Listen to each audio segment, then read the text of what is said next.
Hello all, welcome back. आज हम gravitation के चैप्टर को प्रॉपर्ली रिवाइज करेंगे, सारे कंसेप्ट्स को देखेंगे जल्दी जल्दी। जो छोटे छोटे चीज़ें हैं उसको देखेंगे, क्वेश्चंस कुछ देखेंगे कि कैसे करना पड़ता है। ठीक है, चलो स्टार्ट करते हैं। एक बहुत इंटरेस्टिंग कहानी है जिसमें ये कहा जाता है कि न्यूटन एक दिन एक एप्पल ट्री के नीचे बैठा हुआ था और उसके सर पे एक एप्पल गिरा। तो उसने एप्पल को खाया नहीं, एप्पल को देख के ये सोचना चालू किया कि एप्पल अगर गिरा है अर्थ की तरफ, इसका मतलब है अर्थ ने एप्पल को पुल किया होगा।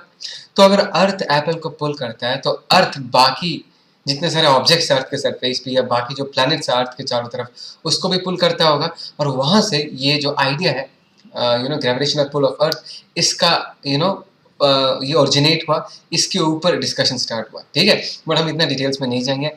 हम सीधा सीधा ये कहेंगे कि ग्रेविटेशन में जो फोर्स के बारे में हम डिस्कस करेंगे, that is called as force of gravitation. ये किसके बीच लगता है? ये जो फोर्स ऑफ ग्रेविटेशन है ये दो ऑब्जेक्ट्स के बीच लगता है जिनके पास मास है। मतलब gravitational force is a result और by virtue of objects having mass. ठीक है, जैसे कि इस केस में दिख रहा होगा तुमको, we have considered two masses, right. एक का मास का वैल्यू कितना है? एक का मास का वैल्यू m1 है, एक का मास का वैल्यू क्या है? m2।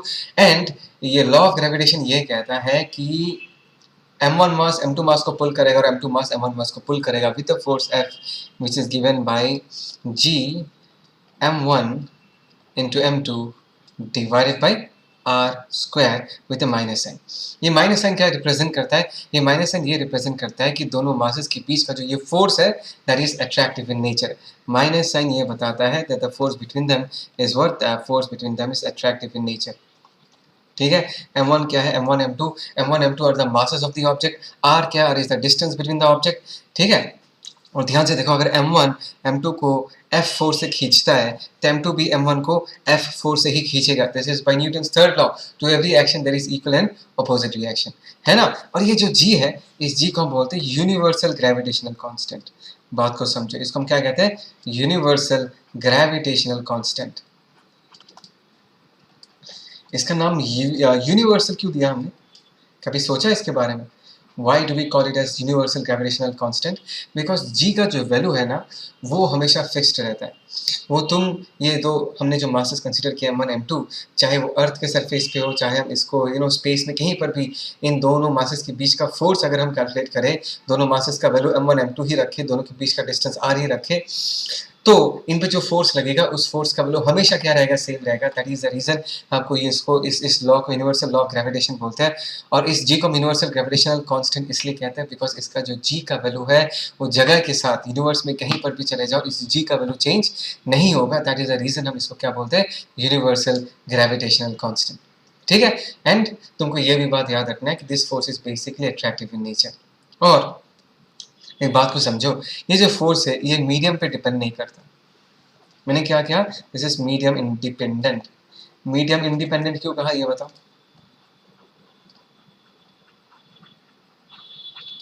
इसको हम क्या कहते हैं? Medium independent. बिकॉज देखो m1 और m2 के बीच का जो मीडियम है उस पर डिपेंड नहीं करेगा कि m1 m2 के बीच कितना फोर्स लग रहा है। तो मीडियम का कहानी हम इसमें यहाँ पर क्यों डिस्कस कर रहे हैं? बिकॉज देखो, this is basically non contact force. और अगर मैं बाकी नॉन कॉन्टैक्ट फोर्सेस के बारे में एक बार सोचूं, फॉर एग्जांपल इलेक्ट्रोस्टैटिक फोर्स या मैग्नेटिक फोर्स, फॉर एग्जांपल दो चार्जेस के बीच का जो इलेक्ट्रोस्टैटिक फोर्स है वो तो ये डिपेंड करता है ना कि दोनों चार्जेस के बीच का मीडियम कैसा है। हमने ये पढ़ा है कि दोनों चार्जेस के बीच में अगर हम एक डायइलेक्ट्रिक इंट्रोड्यूस कर देते हैं तो फोर्स के टाइम्स रिड्यूस हो जाता है। दैट मीन्स अगर मीडियम बदल जाएगा तो फोर्स दो चार्जेस पे जो लगेगा वो भी बदल जाएगा। लेकिन ग्रेविटेशनल फोर्स के केस में ऐसा नहीं होता। ग्रेविटेशनल फोर्स एक मास दूसरे मास में कितना फोर्स लगाएगा वो उस पर डिपेंड नहीं करता कि दोनों मासेस के बीच कैसा मीडियम है। बात समझ आ रहा है मैं क्या कह रहा हूँ? अभी ये जो g का वैल्यू है, ये g का वैल्यू तुमको तो याद ही होगा कि g का वैल्यू कितना होता है। That is g is equal to 6.67 into 10 to the power -11 newton into metre square by kg square. तो देखो g का वैल्यू देखो, it is of the order of 10 to the power -11, बहुत बहुत छोटा है। दैट इज द रीजन अगर हम इस फोर्स के बारे में डिस्कस करें, that is g capital M into छोटा m बाई r स्क्वायर है। याद नहीं है force? This is the force of gravitation. This is the force which acts between two masses, जिसका वैल्यू एक का वैल्यू कैपिटल M है, दूसरे का स्मॉल m है। तो ये जो फोर्स ग्रेविटेशनल फोर्स है, this is a very weak force. Weak force में इसलिए कह रहा हूँ बिकॉज ध्यान से देखो, इस जी का वैल्यू जो है वो बहुत ही छोटा है। तो बेसिकली क्या होता है कि तुम ये सोच सकते हो कि अगर मैं और मेरा दोस्त आस-पास खड़े हुए हैं, तो हम एक-दूसरे को अट्रैक्ट कर रहे हैं। पर इसका मतलब नहीं है कि हम दोनों एक-दूसरे के साथ जाके चिपक जाते हैं। बिकॉज़ हम दोनों के बीच का जो फ़ोर्स ऑफ अट्रैक्शन है by virtue of by virtue of the masses that we have, ये जो फ़ोर्स है वो इतना स्ट्रॉन्ग फ़ोर्स नहीं है कि हम दोनों को पुल करके एक साथ चिपका दें। फ्रिक्शन क्या कर लेता है, उसको ओवरकम कर लेता है, राइट? बट अगर मासेस बहुत बड़ा, that is in case of big planets, for example अगर हम अर्थ के बारे में डिस्कस करें या मून के बारे में डिस्कस करें, तो मासेस का वैल्यू अगर बहुत बड़ा हो जाता है, तब जाके ये फ़ोर्स क्या हो जाता है, सिग्निफिकेंट हो जाता है। That is the reason in case of planetary motion, ये जो यूनिवर्सल लॉ ऑफ ग्रेविटेशन, ये जो फ़ोर्स ऑफ ग्रेविटेशन है, ये बहुत इंपॉर्टेंट पार्ट प्ले करता है। ठीक है? लेकिन टेरेस्ट्रियल ऑब्जेक्ट्स में इस एम का, छोटा एम का वैल्यू इतना छोटा होता है कि ये फ़ोर्स उतना सिग्निफिकेंट फ़ोर्स नहीं होता, इसलिए हम इसको फ़ील नहीं करते। ठीक है? Okay fine. तो ये चीज़ हमेशा याद रखना। और सेकेंडली इस बात को भी याद करके रखना कि अगर फॉर एग्जांपल तुम्हारे पास एक ऑब्जेक्ट है, लेट अस से यहाँ पर एक ऑब्जेक्ट है, इसका मास हमने एम रखा है, यहाँ पर एक मास है जिसका वैल्यू है m1, यहाँ पर एक मास है लेट अस से जिसका वैल्यू है m2, यहाँ पर एक मास है जिसका वैल्यू है m3, ठीक है ना? तो अभी अगर मुझे इस छोटे m पे रिजल्टेंट कितना फोर्स लग रहा है वो निकालना है, तो इस m1 के कारण कुछ इस डायरेक्शन में फोर्स लग रहा होगा। एक-एक करके हम लोग एनालाइज़ करते हैं। इस m3 के कारण इस m पे इस डायरेक्शन में कुछ फोर्स लग रहा होगा, late us say that is F3, और इस m2 के कारण इस तरफ कुछ फोर्स लग रहा होगा, दैट इज़ F2। बात समझ आया? ध्यान से देखो, F1, F2, F3 all the 3 forces are basically attractive in nature. Gravitational force हमेशा एक अट्रैक्टिव फोर्स है, वो कभी भी रिपेल नहीं करेगा। तो इस पे अगर नेट फोर्स पूछा जाता है ना कि what is a net force, तो तुमको simply principal of superposition use करना है और तुमको ये बताना है कि सर रिजल्टेंट फोर्स जो होगा वो इंडिविजुअल फोर्सेस का क्या होगा, सिंपल समेशन होगा। कैसा summation? Vector summation, F1 vector plus F2 vector plus F3 vector. इसको हम क्या कहते हैं? We call this as the principle of superposition. याद रहेगा ये चीज़ें? पक्का? ओके। लेकिन इस कहानी में एक बहुत इंपॉर्टेंट कैच है, इस कैच को तुमको समझना है। देखो, न्यूटन का जो ये फोर्स है, ये जो फोर्स ऑफ ग्रेविटेशन है, this is only valid for point masses. मैं फिर से कह रहा हूँ, ये जो फोर्स हमने लिख कर रखा है F that is equal to G capital M छोटा m divided by R square, this is only valid for point masses. That means अगर हमारे पास एक्सटेंडेड बॉडीज है, ये हो गया एक्सटेंडेड बॉडीज, मतलब M1 M2 का अगर मैं देखूँ इस ऑब्जेक्ट के पास एक डेफिनिट शेप एंड साइज है, तो इनको हम क्या कहेंगे? एक्सटेंडेड बॉडीज कहेंगे। दिख रहा है? इसको हम एक्सटेंडेड बॉडीज कहेंगे। तो ऐसे केसेस में हम ये लॉ अप्लाई नहीं कर सकते, बिकॉज मैं फिर से कह रहा हूँ, ये लॉ जो है ये सिर्फ पॉइंट मासेस के लिए वैलिड है। लेकिन अगर हमारे पास बॉडीज है which are spherical in nature, दिख रहा है, they're in the shape of spheres, ऐसे केसेस में हम इस लॉ को अप्लाई कर सकते हैं और हम ये एज्यूम करेंगे, फॉर एग्जांपल इसका मास अगर m1 है, इसका मास अगर m2 है, तो पूरे m1 मास को हम स्फीयर के सेंटर पे कंसंट्रेट करेंगे, सारे m2 मास को स्फीयर के सेंटर पे कंसंट्रेट करेंगे and centre to centre distance को हम चेक करेंगे, that is r। That means अगर तुमको ये पूछा जाए कि m1 और m2 के बीच का डिस्टेंस कितना है, तो तुम उन दोनों स्फीयर्स के बीच के सेंटर के डिस्टेंस, दो सेंटर्स के बीच का जो गैप है उस गैप को कहोगे, that will B r in this case. और ऐसे सिनेरियो में जो फोर्स लगेगा वो हम क्या लिख देंगे? That is g। पहले वाले के पास कितना था? पहले वाले के पास मास था m1, दूसरे वाले के पास कितना मास था? That is m2, and the distance between their centres is r, और हम इसको कैसे लिख देंगे? g m1 into m2 by r square. Negative sign ये बताता है that the force is what? Attractive in nature. बात समझ आ रहा है मैं क्या कह रहा हूँ? पक्का? एक दो छोटा-छोटा क्वेश्चन देख लेते हैं, अपने कंसेप्ट्स को रिवाइज कर लेते हैं। देखो, mass capital M is divided into two parts. एक का मास है, एक पोर्शन का मास है xm, दूसरे पोर्शन का मास कितना होगा? Obviously m minus xm, that is 1 minus x into m। तो हमने एक मास को दो टुकड़ों में बांट दिया, एक के पास मास है xm, दूसरे के पास m into 1 minus x। For a given separation, late us से हमने सेपरेशन r मान लिया, the value of x for which the gravitational attraction between the two pieces becomes maximum. बोला है x का वैल्यू कितना होना पड़ेगा ताकि इन दोनों के बीच का जो ग्रेविटेशनल फोर्स वो क्या होगा? मैक्सिमम होगा। देखो, ये बेसिकली एक मैक्सिमा मिनिमा निकालने वाला प्रॉब्लम है। तुम इन दोनों के बीच का फोर्स लिख दो, that is F equal to क्या होगा? That is g। एक का मास कितना होगा? That is x capital M, दूसरे का मास हम क्या लिख सकते हैं? That is 1 minus x into capital M divided by r square हम लिख सकते हैं। सो ये हो गया फोर्स। और ध्यान से देखो, ये जो फोर्स है हम कह सकते हैं ये जो फोर्स है, this force is basically a function of x, because अगर मैं x का वैल्यू बदल दूँ तो इस फोर्स का भी वैल्यू क्या हो जाएगा? बदल जाएगा। तो अगर मुझे इस fx का, इस फंक्शन का मैक्सिमम वैल्यू चाहिए, तो टेक्निक क्या था? टेक्निक ये था कि तुम सबसे पहले ये निकालो, D F x by D x, तुम इसको किसके रेस्पेक्ट में डिफ्रेंशिएट करोगे? तुम एक्स के रेस्पेक्ट में डिफ्रेंशिएट करोगे, बिकॉज ध्यान से देखो ये एफ किस पे डिपेंड करता है, ये एफ एक्स पे डिपेंड करता है, ठीक है ना। अगर डिफ्रेंशिएट करने के बाद देखो यहाँ पर उन लोगों ने ये मेहनत किया है, डिफ्रेंशिएट करने के बाद इसको जीरो के साथ अगर इक्वेट करोगे, देखो यहाँ पर वो लोग डिफ्रेंशिएट करें और इन्होंने जीरो के साथ इक्वेट किया। जीरो के साथ इक्वेट करने के बाद जो एक्स का वैल्यू आता है, यहाँ पर एक्स का वैल्यू कितना है, ध्यान से देखो, दैट इज 1/2, ठीक है ना। तो x के वैल्यू पे 1/2 पे तुमको पता चलेगा कि आइदर f का तुमको मैक्सिमम वैल्यू मिलेगा या मिनिमम वैल्यू मिलेगा, ठीक है। मैक्सिमा है या मिनिमा है, उसको चेक करने के लिए हम f को क्या करेंगे, और एक बार डबल डिफरेंशिएट करेंगे, ठीक है। ये चीज़ मैंने अपने प्रीवियस वीडियो में भी बताया था। अगर इसका वैल्यू इस पर्टिकुलर x पे पॉजिटिव आता है, इसका मतलब है कि f का जो वैल्यू होगा इस x पे वो होगा मिनिमम, और इस x पे इस पर्टिकुलर फंक्शन में जब मैं इस x इक्वल टू हाफ को पुट करूंगा और इस एक्सप्रेशन का वैल्यू अगर नेगेटिव आता है, तो मुझे ये समझ में आएगा कि इस पर्टिकुलर x पे जो f का वैल्यू आ रहा है वो क्या है, that is the maximum value.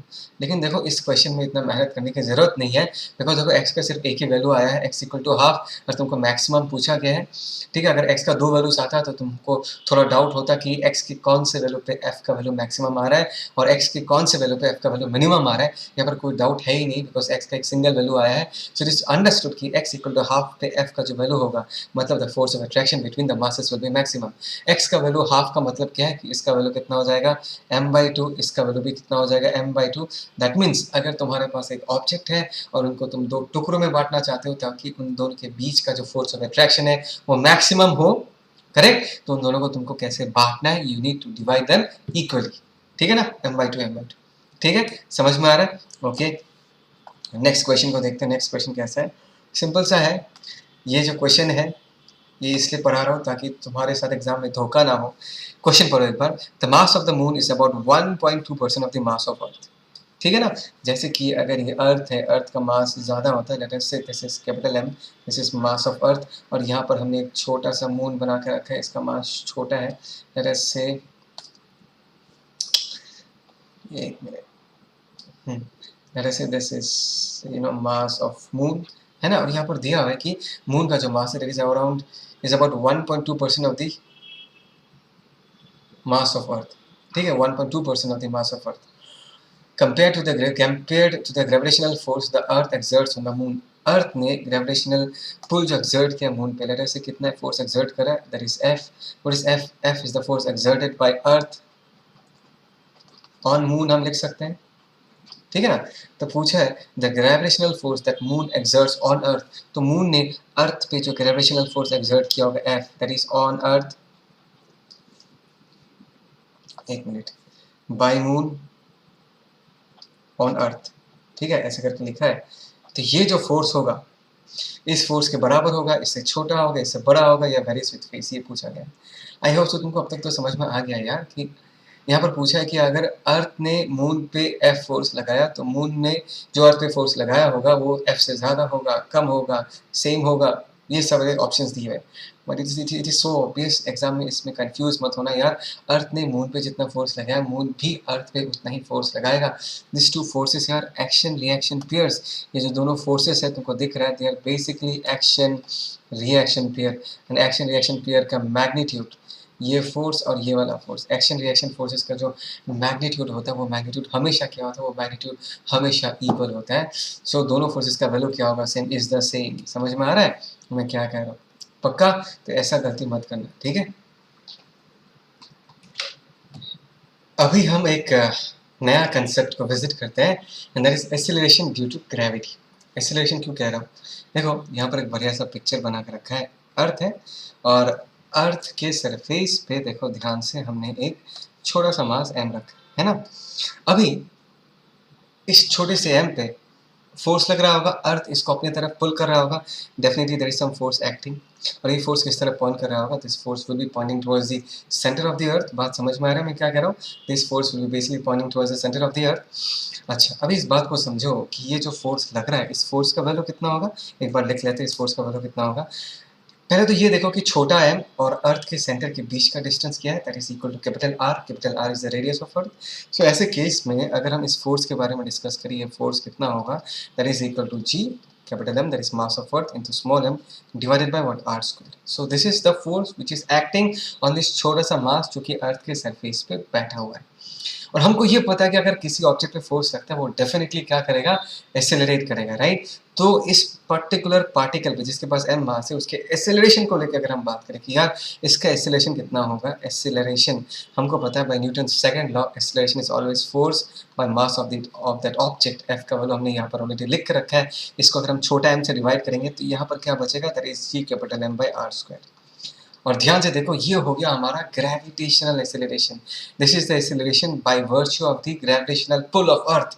अर्थ के ग्रेविटेशनल पुल के कारण ये एक्सेलरेशन आता है, इसलिए हमने ए को जी से रिप्रेजेंट किया ताकि लोगों को ये पता चले कि ये जो एक्सेलरेशन है that is by virtue of the gravitational pull of earth, G capital M by R square. ठीक है, यहाँ पर अगर हम कैपिटल एम मतलब mass of earth in this case, ये बात समझ में आ रहा है ना, this is the mass of earth. और ये जो रेडियस है this is radius of earth. तो मास ऑफ अर्थ हमको पता होता है, रेडियस ऑफ अर्थ का वैल्यू भी हमको पता है। इन वैल्यूज को अगर हम यहाँ पर पुट करते हैं तो जी का वैल्यू आता है कुछ 9.8 मीटर पर सेकंड स्क्वायर। और कभी कभी हम अपने प्रॉब्लम्स में काम 10 मीटर पर सेकंड स्क्वायर भी पुट करके चला लेते हैं। ठीक है, ये तो पता ही है तुमको, I think you know this things. तो ये हो गया जी का एक्सप्रेशन। ठीक है, और किसी किसी क्वेश्चन में हमें जी का और एक फॉर्म यूज करना पड़ता है, simple said nothing so big. यहाँ पर जो मास ऑफ अर्थ है m, अगर मैं कहता हूँ कि अर्थ का डेंसिटी रो है तो मास ऑफ अर्थ को हम कैसे लिख सकते हैं in terms of density, density into volume of earth, right. Volume of earth क्या होगा, that is 4/3 pi capital R cube. ये लिख सकते हैं mass of earth is equal to density into 4/3 pi capital R cube. तो एक बार यहाँ पर जो हमने जी का वैल्यू लिखा है, इस जी के वैल्यू में अगर हम ये वैल्यू पुट करते हैं तो क्या आएगा, ध्यान से देखो, that is G divided by R square and capital M की जगह अगर हम ये पुट करते हैं that is rho into 4/3 pi capital R cube. देखो यहाँ पर आर स्क्वायर आर क्यूब, एक मिनट, ये आर क्यूब ये चला गया है ना, और कुछ बचेगा नथिंग एल्स। ध्यान से देखो यहाँ पर अगर हम इसको और सिंप्लीफाई करें तो यहाँ पर बचेगा दैट इज 4g रो, है ना, 4g रो, ऊपर एक पाई, नीचे क्या आ जाएगा 3, और यहाँ पर एक आर बच जाएगा, that is 4g rho pi R, 4g rho pi R divided by 3। तो यहाँ पर ध्यान से देखो ये जो जी का वैल्यू है, ये यहाँ पर हमने जी के वैल्यू को अर्थ के डेंसिटी के फॉर्म में एक्सप्रेस किया है, अर्थ का डेंसिटी जो है उसके टर्म्स में एक्सप्रेस किया है ना। देखो इसको याद रखने की जरूरत नहीं है तुमको, बस बता के रखना, अभी आगे जाके कभी भी तुमको ऐसे क्वेश्चन के साथ डील करना पड़े जहाँ पर अर्थ का डेंसिटी यूज करना पड़े तो you know how to approach that problem, है ना। एक क्वेश्चन करते हैं, इससे और थोड़ा ज़्यादा सा क्लियर हो जाएगा कि हमने क्या डिस्कस किया है अभी। देखो यहाँ पर क्या है कि an acceleration due to gravity on moon is 1/6 of the acceleration due to gravity on earth, right. That means gravitational acceleration on moon divided by gravitational acceleration on earth, ये जो रेशियो होगा इस रेशियो का value कितना होगा 1/6। ठीक है ना, okay. If the ratio of densities, देखो डेंसिटी पूछ दिया है ना, डेंसिटी पूछ दिया, if the ratio of densities of earth and moon that is rho E by rho M, कितना दिया हुआ है 5/3, that is rho e by rho m, that is given as what 5/3। तो यहाँ पर पूछा है then the radius of moon rm in terms of re, मतलब मून का जो रेडियस है वो अर्थ के रेडियस के टर्म्स में अगर हम एक्सप्रेस करेंगे वो वैल्यू कितना होगा वो देख लेते हैं। ठीक है ना, अच्छा अभी तुमको क्या करना है, जो मैंने जस्ट नाउ सिखाया, अगर हमको जी का वैल्यू चाहिए इन टर्म्स ऑफ डेंसिटी, हमने जस्ट नाउ डिराइव किया था, देखो यहाँ पर लिखा हुआ है ना, और ध्यान से देखो 4/3 पाई रो जी कैपिटल आर, 4/3 एक कांस्टेंट है, पाई एक कांस्टेंट है, कैपिटल जी एक कांस्टेंट है, R is radius and rho is density. तो अगर प्लैनेट बदलेगा 4/3 पाई जी, ये तो नहीं बदलेगा, क्या बदलेगा, डेंसिटी ऑफ द प्लैनेट बदलेगा और रेडियस बदलेगा। तो यहाँ से मैं डायरेक्टली ये कह सकता हूँ कि जो एक्सेलरेशन होगा, ग्रेविटेशनल एक्सेलरेशन होगा, एक तो ग्रेविटेशनल एक्सेलरेशन ऑन मून, एक तो ग्रेविटेशनल एक्सेलरेशन ऑन अर्थ, ये जो रेशियो होगा that will be directly proportional to the product of rho into R. बोलो ये समझ में आ रहा है नहीं आ रहा, इसको देख के हम कह सकते हैं कि जी का वैल्यू जो है that is proportional to rho into R, है ना। अच्छा अभी अगर हमको चाहिए से, अभी अगर हम रेशियो निकालते g M by g, for example g M by g ये दिया है, तो हम यहाँ पर क्या लिख सकते हैं, density of moon divided by radius of moon divided by density of earth divided by radius of earth. ठीक है, जी एम बाई जी का वैल्यू 1/6 दिया है ना, रो ई बाई रो एम का वैल्यू भी दिया हुआ है, रो ई बाई रो एम कितना है 5/3। चलो मैं वैल्यूज पुट ही कर देता हूँ, जी एम बाई जी की जगह हम 1/6 लिख सकते हैं, रो एम बाई रो ए की जगह हम लोग क्या लिख सकते हैं, दैट इज 3/5, और यहाँ पर हमारे पास क्या बचेगा, that is R M divided by R E. तो यहाँ से तुम आर एम को बहुत आराम से क्या कर सकते हो, आर ई के फॉर्म में एक्सप्रेस कर सकते हो। तो यहाँ पर आर एम का वैल्यू कितना होगा, ध्यान से देखो, दैट इज 5/18, ठीक है ना, 5/18 टाइम्स ऑफ हम क्या लिख सकते हैं, आर ए लिख सकते हैं, ठीक है। So this is the way you solve this problem, this is the place जहाँ पर तुमको जी का डेंसिटी पे कैसा डिपेंडेंसी है वो जानना पड़ेगा, है ना। अच्छा, अभी नेक्स्ट वाला क्वेश्चन देखते हैं। नेक्स्ट वाला क्वेश्चन क्या है,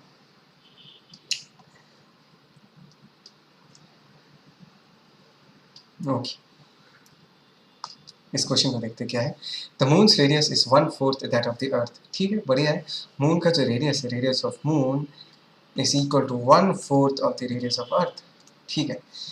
And its mass is 1/80 times that of Earth. Okay, mass of Moon is actually equal to 1/80 times the mass of Earth. ठीक है, if G represents the acceleration due to gravity on the surface of Earth, then on the surface of Moon. ठीक है यार, G का value हम क्या लिख सकते हैं, G का जो जनरल एक्सप्रेशन है that is G capital M divided by R square. देखो, even though we have derived this expression taking the example of earth, और हमने अर्थ के सरफेस पे एक ऑब्जेक्ट रखा था, तो ये एक्सप्रेशन मून के लिए भी वैलिड है, जहाँ पर हम एम के केस में मास की जगह मास ऑफ मून पुट कर सकते हैं, रेडियस ऑफ मून पुट कर सकते हैं। अच्छा, यहाँ पर gravitational acceleration on the surface of moon पूछा है, चलो बढ़िया है। The gravitational acceleration on surface of moon by gravitational acceleration on the surface of अर्थ, अगर मैं इसका रेशियो निकालूँ तो जी जी कैंसिल आउट हो जाएगा, ऊपर क्या आएगा, mass of moon divided by radius of moon the whole square into gravitational acceleration of earth, इसके जगह हम क्या लिख सकते हैं, mass of earth, ऊपर क्या आ जाएगा, radius of earth the whole square। इसके आगे करूँगा नहीं, देखो ये रेशियो यहाँ पर भी, और रेडियस का रेशियो और मास का रेशियो दिया हुआ है, तुमको डायरेक्टली पुट करना और निकाल लेना। देखो, ग्रेविटेशन का चैप्टर है, एकदम आसान है, बस तुमको सारे कंसेप्ट, सारे फॉर्मूलाज और सारे टेक्निक्स अच्छे से याद आना है, इसमें ज़्यादा डिफिकल्ट क्वेश्चन वो लोग पूछेंगे नहीं, ठीक है। अभी और एक क्वेश्चन देखते हैं, ठीक है। देखो, if the radius of earth were to shrink by 1%, मतलब अगर अर्थ का रेडियस 1% से कम हो जाता है, मास नहीं बदलता, mass remaining the same, then the acceleration due to gravity on the earth surface will be, earth के सरफेस पे जो ग्रेविटी होगा उसका वैल्यू कितना होगा। ध्यान से देखो, तो जी का जो फॉर्मूला था वो क्या था, g capital M divided by one R square, ये था ना formula, all of us will agree with this. तो कैपिटल जी का वैल्यू कांस्टेंट है, कैपिटल एम का वैल्यू भी कांस्टेंट है, रेडियस बदल जाता है, तो यहाँ से हम ये कह सकते हैं कि जी जो है that is inversely proportional to what, R square. तो अगर मैं जी बाई जी डैश का रेशियो निकालूँ तो यहाँ पर हम क्या लिख सकते हैं, are dash square by R square. ऐसा क्यों लिखा मैंने, देखो जी is inversely proportional to R square, जी रे समझ में आया ना, जो नया ग्रेविटेशनल एक्सीलरेशन। अच्छा, यहाँ पर जो आर डैश वाला रेडियस है उसका वैल्यू कितना होगा, पुराना रेडियस से -x% करना पड़ेगा, तब जाके हमको आर डैश का वैल्यू पता चलेगा। तो यहाँ पर एक हम काम करते हैं, मैं दिखाता हूँ हम क्या करेंगे। इन दिस केस अभी अगर मैं इस चीज़ को ऐसे लिखता हूँ, that is g minus g dash by g, तो यहाँ पर अकॉर्डिंगली मुझे क्या लिखना पड़ेगा, R dash square minus R square divided by R square, ऐसे लिख सकते हैं, ठीक है ना। अच्छा, अभी इसको अगर हम सिंप्लीफाई करें, आर डैश स्क्वायर की जगह हम लोग क्या लिख सकते हैं, ये लिख सकते हैं इसका स्क्वायर, तो यहाँ से हम आर कॉमन ले लेंगे, तो यहाँ पर एक आर स्क्वायर आ जाएगा, और यहाँ पर क्या होगा, 1 माइनस एक्स परसेंट मतलब एक्स बाई 100, ठीक है, द होल स्क्वायर।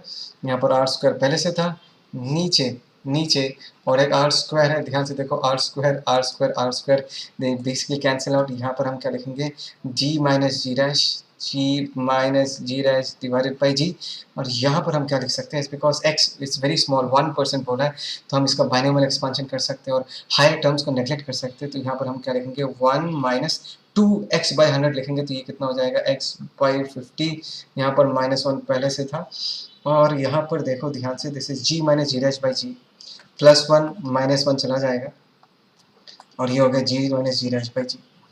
तो परसेंटेज चेंज इन एक्सेलरेशन कितना होगा यार, जी डैश माइनस जी लिखते हैं हम लोग, तो यहाँ पर अगर मैं इसको रिवर्स कर दूँ, जी dash minus ji by g, तो ये क्वांटिटी -x बाई 50 था, ये क्या बन जाएगा, x बाई 50। तो इस चीज़ को हम क्या लिख सकते हैं, डेल जी बाई जी। ध्यान से देखो, जी डैश माइनस जी मतलब डेल जी बाई जी, और इस del G change in the gravitational acceleration, छोटा जी जो डिनोमिनेटर में हो क्या है, इनिशियल एक्सेलरेशन। तो यहाँ पर अगर मुझे परसेंटेज चेंज इन एक्सेलरेशन चाहिए, तो डेल जी बाई जी मैं क्या कर दूंगा, इंटू 100, तो x/50 के साथ भी अगर इंटू 100 करूँगा तो मुझे क्या मिलेगा 2x। तो ये हो गया percentage change in gravitational acceleration, और वो कितना होगा, दिस इज 2x%।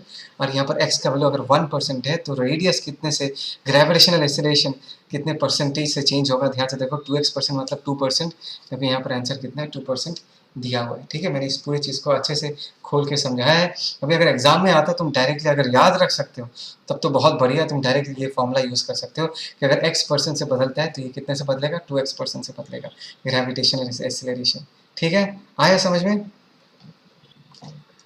देखो हम सबको पता है ना कि अर्थ जो है वो परफेक्ट स्फीयर नहीं है। It is the shape of, it is basically the shape of N ellipse, अंडे के शेप का है। पोल्स में जो रेडियस है वो क्या होता है, छोटा होता है। इक्वेटर वाला रेडियस जो होता है वो बड़ा होता है। छोटा सा है, सिर्फ सुन के रखो, मे भी काम में आ जाए। तो जी का जो वैल्यू है वो क्या है, that is G capital M by R square. तो अगर इक्वेटर पे जी का वैल्यू पूछोगे तो G capital M divided by तुमको क्या पुट करना पड़ेगा, radius of equator the whole square. और अगर पोल्स पे ग्रेविटेशन एक्सेलरेशन पूछोगे तो क्या होगा, g capital M by radius of poles the whole square. और इन दोनों एक्सप्रेशन को देख के बहुत आराम से समझ में आता है कि यार पोल का जो रेडियस है, रेडियस ऑफ पोल जो है that is definitely less than radius of earth. So हम ये कह सकते हैं अगर रेडियस छोटा हुआ तो जी का वैल्यू क्या होगा, बड़ा होगा। That means gravitational acceleration at the poles will be greater than the gravitational acceleration at the equator. ठीक है, आर ई का वैल्यू बड़ा है तो जी का वैल्यू क्या होगा, छोटा होगा। इसको ध्यान रखना, इस पे कुछ फनी फनी क्वेश्चंस पूछा जा सकता है। देखो देखो यहाँ पर एक छोटा सा क्वेश्चन पूछा, where will it be profitable to purchase 1 kg of sugar by spring balance, right. जहाँ पर वेट कम आएगा मतलब जी जहाँ पर कम होगा। और हमको पता है कि जी का जो वैल्यू है वो इक्वेटर में कम होता है, राइट। इक्वेटर में आर का वैल्यू ज़्यादा है तो जी का वैल्यू क्या कम, जी का वैल्यू क्या होगा, जी का वैल्यू कम होगा। अगर जी का वैल्यू कम है तो वेट भी कम आएगा। सो एट इक्वेटर, ध्यान से देखो, at equator the value of G is minimum, so it is profitable to purchase sugar at this position. ठीक है, बस छोटा क्वेश्चन आ सकता है, इसको देख के रखना। अच्छा, अभी नेक्स्ट एक इंपॉर्टेंट टॉपिक आता है जिसको हम बोलते हैं variation of G with height. Height के साथ जी का वेरिएशन क्या है। देखो जी क्या है, जी इज नथिंग बट फोर्स पर यूनिट मास, पता है ना। जी इज इक्वल टू हमने कैसे डिराइव किया था, एफ बाई एम से डिराइव किया था। मतलब यूनिट मास पे कितना फोर्स लगता है। यूनिट मास मतलब लेट अस से 1 kg मास को अगर हम अर्थ से एक पर्टिकुलर डिस्टेंस पर रखें, उस पर जो फोर्स लगेगा उसी को ही हम ग्रेविटेशनल एक्सेलरेशन कहते हैं, फोर्स पर यूनिट मास। बात समझ आ रहा है मैं क्या कह रहा हूँ। तो ध्यान से देखो, अभी अब तक जो हमने डिस्कशन किया था, हमारा जो ऑब्जेक्ट था वो हमेशा कहाँ पर था, वो अर्थ के सरफेस पे था। इस बार हमारा ऑब्जेक्ट कहाँ पर है, वो अर्थ के सरफेस से h हाइट ऊपर है, समवेयर हियर। तो अर्थ के सरफेस पे अगर मैं जी मानता हूँ ग्रेविटेशनल एक्सेलरेशन को, h हाइट ऊपर हमने उसको जी डैश बोला। तो देखो जी डैश का वैल्यू हम क्या लिख सकते हैं, जी डैश का वैल्यू हम लिख सकते हैं, जो फॉर्मूला उसी को यूज करो, G M by R square. वहाँ पर कैपिटल आर क्या था वो याद करो। उस केस में कैपिटल आर एक्चुअली अर्थ के सेंटर और उस ऑब्जेक्ट तक का डिस्टेंस था। अभी हमको कैपिटल आर की जगह क्या पुट करना पड़ेगा, अर्थ के सेंटर और हमारा ऑब्जेक्ट जहाँ पर है वहाँ तक का गैप का जो डिस्टेंस है वो बताना है। एंड इन दिस केस हम इसको क्या लिख देंगे, that is R plus H the whole square. कोई रॉकेट साइंस नहीं, इट्स वेरी वेरी सिंपल। बात समझ में आ रहा है मैं क्या कह रहा हूँ, इज दैट क्लियर। ओके, बढ़िया है। Okay, so this is the new, देखो यहाँ पर भी उन्होंने लिख के रखा है, this is the new gravitational acceleration that they are talking about. अभी हमको पता है कि अर्थ के सरफेस पे ये वाला जो जी है इसका वैल्यू कितना होता है, that is G M by R. तो अगर मैं इस एक्सप्रेशन को थोड़ा बदलना चाहूँ, लेट अस से यहाँ पर जी एम है, लेट अस से यहाँ से मैं आर कॉमन ले लेता हूँ तो बाहर क्या आ जाएगा आर स्क्वायर, और यहाँ पर क्या हो जाएगा, that is 1 plus H by R the whole square. आएगा ना ऐसा, 1 plus H by R the whole square. तो यहाँ पर ये जो G M by capital R square है, इसको मैं सजा के क्या लिख सकता हूँ, जी, फिर g is the gravitational acceleration on the surface of earth. Earth के सरफेस पे ये एक्सेलरेशन है, और इस हाइट पे कितना एक्सेलरेशन है, दैट इज जी डैश, जिसको हम कैसे लिख सकते हैं, देखो ध्यान से, 1 plus H by R the whole square.